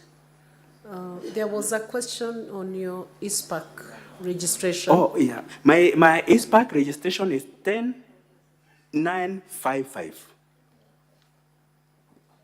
Senator Danson Mungatana. Thank you, Madam Speaker. Madam Speaker, I was seeking clarification from the witness. I was listening to you when the question was put to you on the financial performance of Meru County. And I heard you say the Auditor General has given a report saying that it is an unqualified opinion. Therefore, it is good. I want you to clarify to me, is the Auditor General the only way, as a professional, that you would measure the financial performance of Meru County? I wanted to know, isn't budget execution, things like, performance, finishing on the projects and stuff like that, that would amount to good financial performance? And if so, please answer that question, because it will help us to make some decisions. I submit, Madam Chair. Proceed, witness, to answer that question. Thank you, Honorable Speaker and members. Yes, budget execution.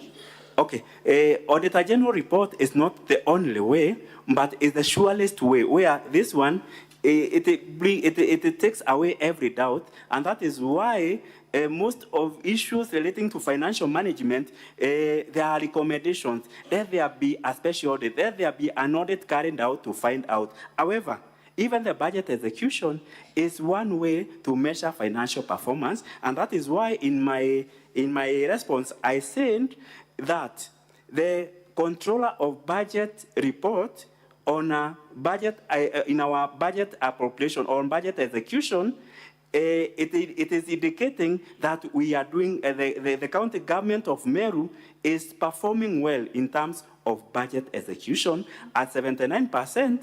I think that is good. Then another indicator of good financial performance is paying, like we are talking about payment of allowances to doctors. If a county is performing poorly financially, we would not be able to pay those allowances, but what we would be seeing is a protest on the roads, doctors protesting for a CBA that was agreed in 2017.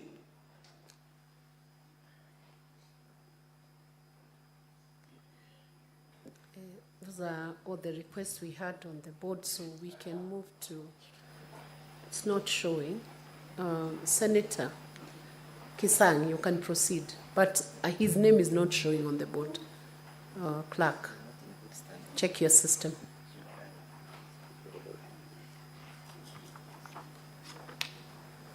Thank you, Madam Speaker. I don't know why my name is not showing there and it's on this side. Madam Speaker, I wanted to put to the witness, I don't know whether it's him or who, because I want to put something on the audited report for 2022-23, Madam Speaker. Madam Speaker, as a member of CIPIC, I also know as Gerard Gay is a member of CIPAC, normally what happens is when the Auditor General signs the report, the oversight committees of both the county assemblies and Senate and National Assembly, they go through the reports to verify, and if there are any additional issues that are required, then we recommend to EACC or other government bodies to investigate. So I'm wondering, I wanted to find out from the witness, were you called by the CPAC and civic committees of the County Assembly of Meru before they made this particular audit query an impeachment issue?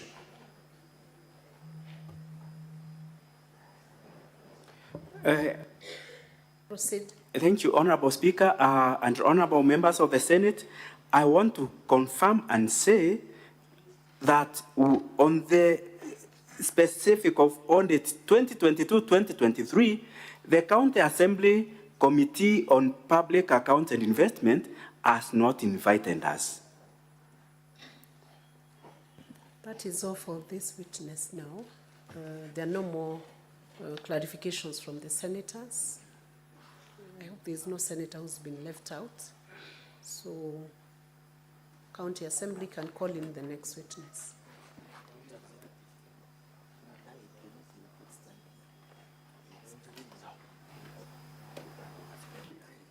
Sorry, it's the county executive team that is calling in the next witness.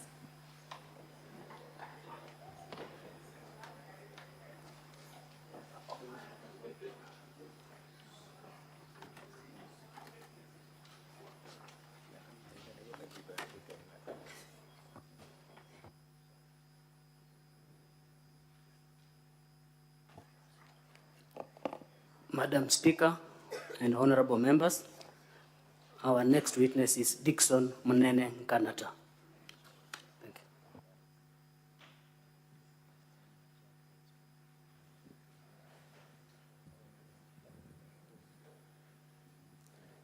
Dickson Munene, where are you?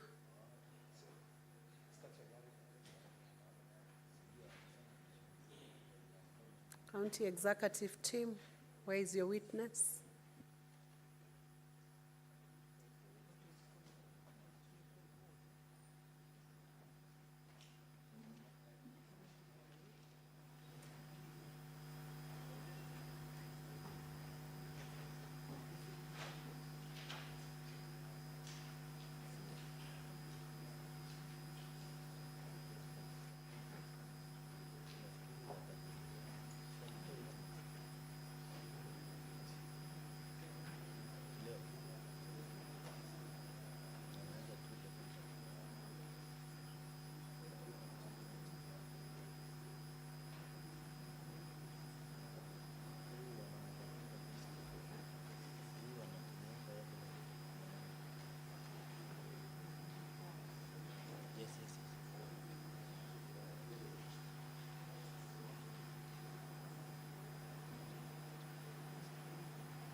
I, Dickson Munene Nkanata, do solemnly swear that the evidence that I shall give before this Senate in respect of the matters before the Senate shall be the truth, the whole truth, and nothing but the truth.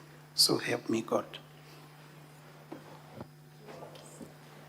Madam Speaker, for the record, my name is Edgar Busiega. I've been variously referred to as Busienga. I'll wish to correct the record to reflect Busiega. Thank you. You may proceed, Councillor Busiega. Kindly introduce yourself. Madam Speaker, Honorable Senate, my name is Dickson Munene Nkanata. I am the CC in charge of Legal Affairs, Public Service Management and Administration in the County Government of Meru. I am also an advocate by profession. Thank you, Mr. Munene. I'll refer to you as such. Starting from where you have stopped, indicate to this Honorable House, you have practiced law for how many years? Madam Speaker, Honorable Senators, this is my 11th year of practice as an advocate. I was admitted in 2014. My personal number is P10507 of 2014. Thank you. Senator Chiradike, what is your intervention?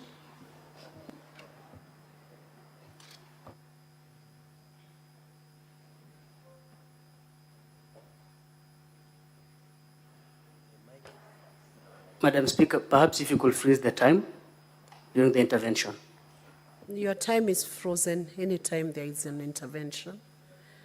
Can you give the mic to Senator Chirarike? Madam Speaker, understanding 104 on the declaration of interest, I don't know how will this one proceed because Council Busieka and Council Munena and myself were in the same class. So is it in order that the council and the witness should have declared the interest before proceeding so that the House is cognizant of the fact? Senator Chirarike, I believe you must be out of order because many of us were in class with so many other senators and many other people who are appearing. Unless you have special interests like being common shareholders within a company or other interests beyond going to school together. That's the only time you can then, unless you have very serious interests that go into legal, proprietary, or other definable interests in law, that would then bring the team together in such a manner that they've been resolving issues in a way that would influence their judgment in these proceedings. Otherwise, if it's just going to class together, many people have been in school together. So I will overrule that objection. Or do you have any other interest you want to disclose beyond going to school together?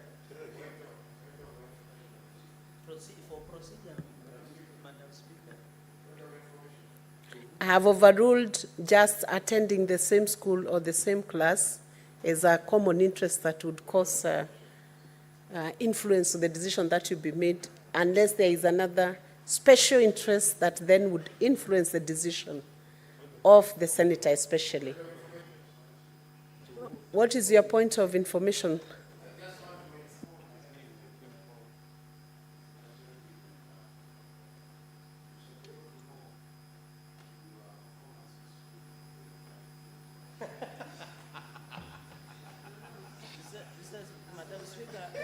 Senator Methu, is there another point of information which is relevant and will not take away our minutes? We have very short time. In fact, Madam Speaker, because I know we are very constrained of time, Senator Chirarike was selective, and that's why he never referred and read the Standing Order 104.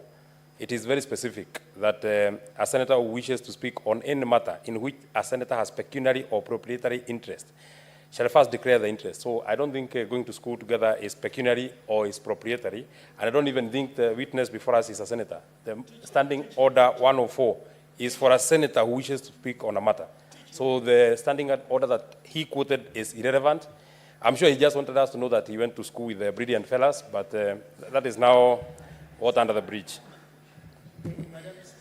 Thank you. Though presumably it comes late after I had given a direction, but that suffices to close out that issue. Let's proceed on with the witness counsel. Mr. Munene, you saw an affidavit on 16th of August this year, correct? That is true. Would you wish to rely on the same as your evidence before this House? I would wish to rely on the same, Madam Speaker, Honorable Senators. Okay. Now, the first issue is on, as the subject of impeachment, is on what we call illegal revocation of one CPA, Virginia Kawira. Did Virginia have the requisite qualifications at the point of appointment? Thank you, Honorable Speaker. On the issue, the governor has been accused of illegally revoking the appointment of CPA Virginia Kawira Miriti as the Secretary/CEO of the County Public Service Board. I'm aware that the governor revoked the appointment of CPA Virginia Kawira by virtue of the fact that she is still a public officer, and this is an issue that offended section 58, subsection 3B of the County Government Act. It it was an expectation that after the nomination and approval of CPA Virginia Kawira by the County Assembly, before she took appointment, she should have resigned so that she doesn't own two offices and so that she qualifies by virtue of that section 58(3)(b) of the County Government Act. I'm also aware that this decision of the governor was informed by the legal advice that she received, both from myself, with the background of law, being the CC in charge of legal affairs, and the only CC who is an advocate by profession in that cabinet, and also from her legal advisor. Based on what you've just informed this House, you are aware that the legal advisor was before this House yesterday? Yes, Madam Speaker, I am aware that the legal advisor was before this House yesterday. I'm aware that the legal advisor disowned the internal memo that is which is appearing on page 11 and 12 of the volume 1B of the governor's documents. I'm also aware that the legal advisor, that is the former legal advisor, has since been, employment has since been terminated by the governor. And I'm aware of the circumstances under which the termination of our employment was done. I'm aware that there is a pending case between the legal advisor, the former legal advisor, and the governor in the Employment and Labor Relations Court.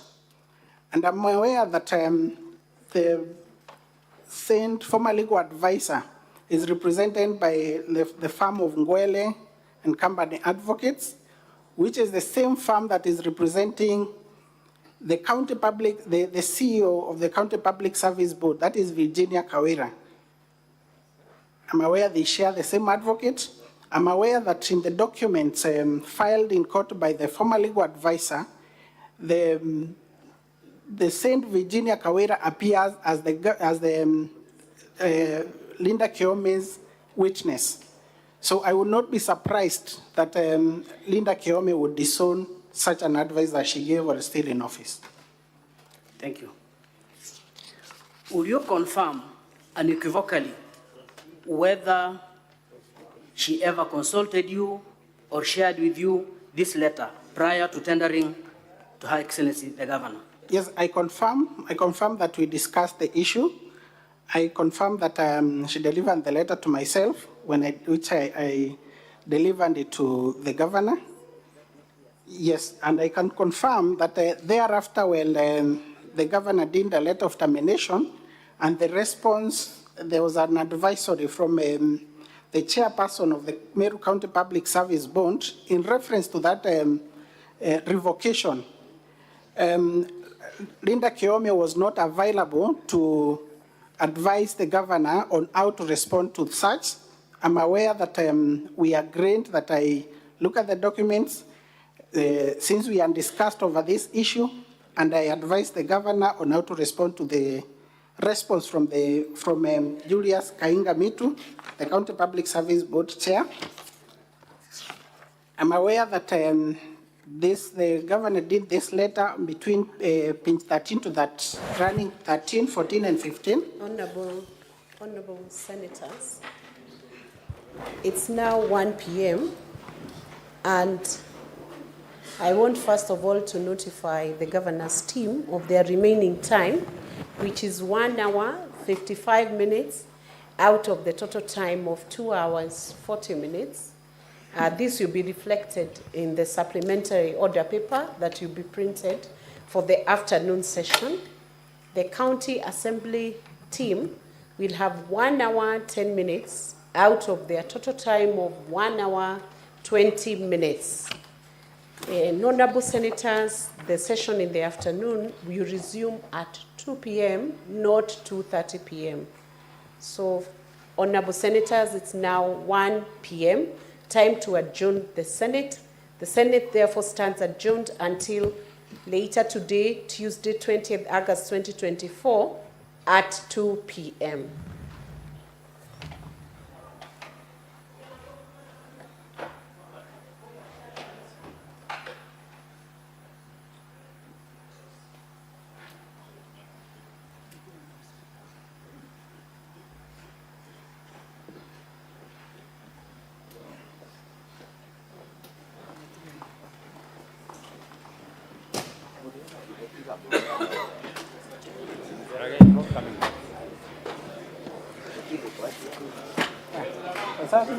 Ninafikiri utanipatia hiyo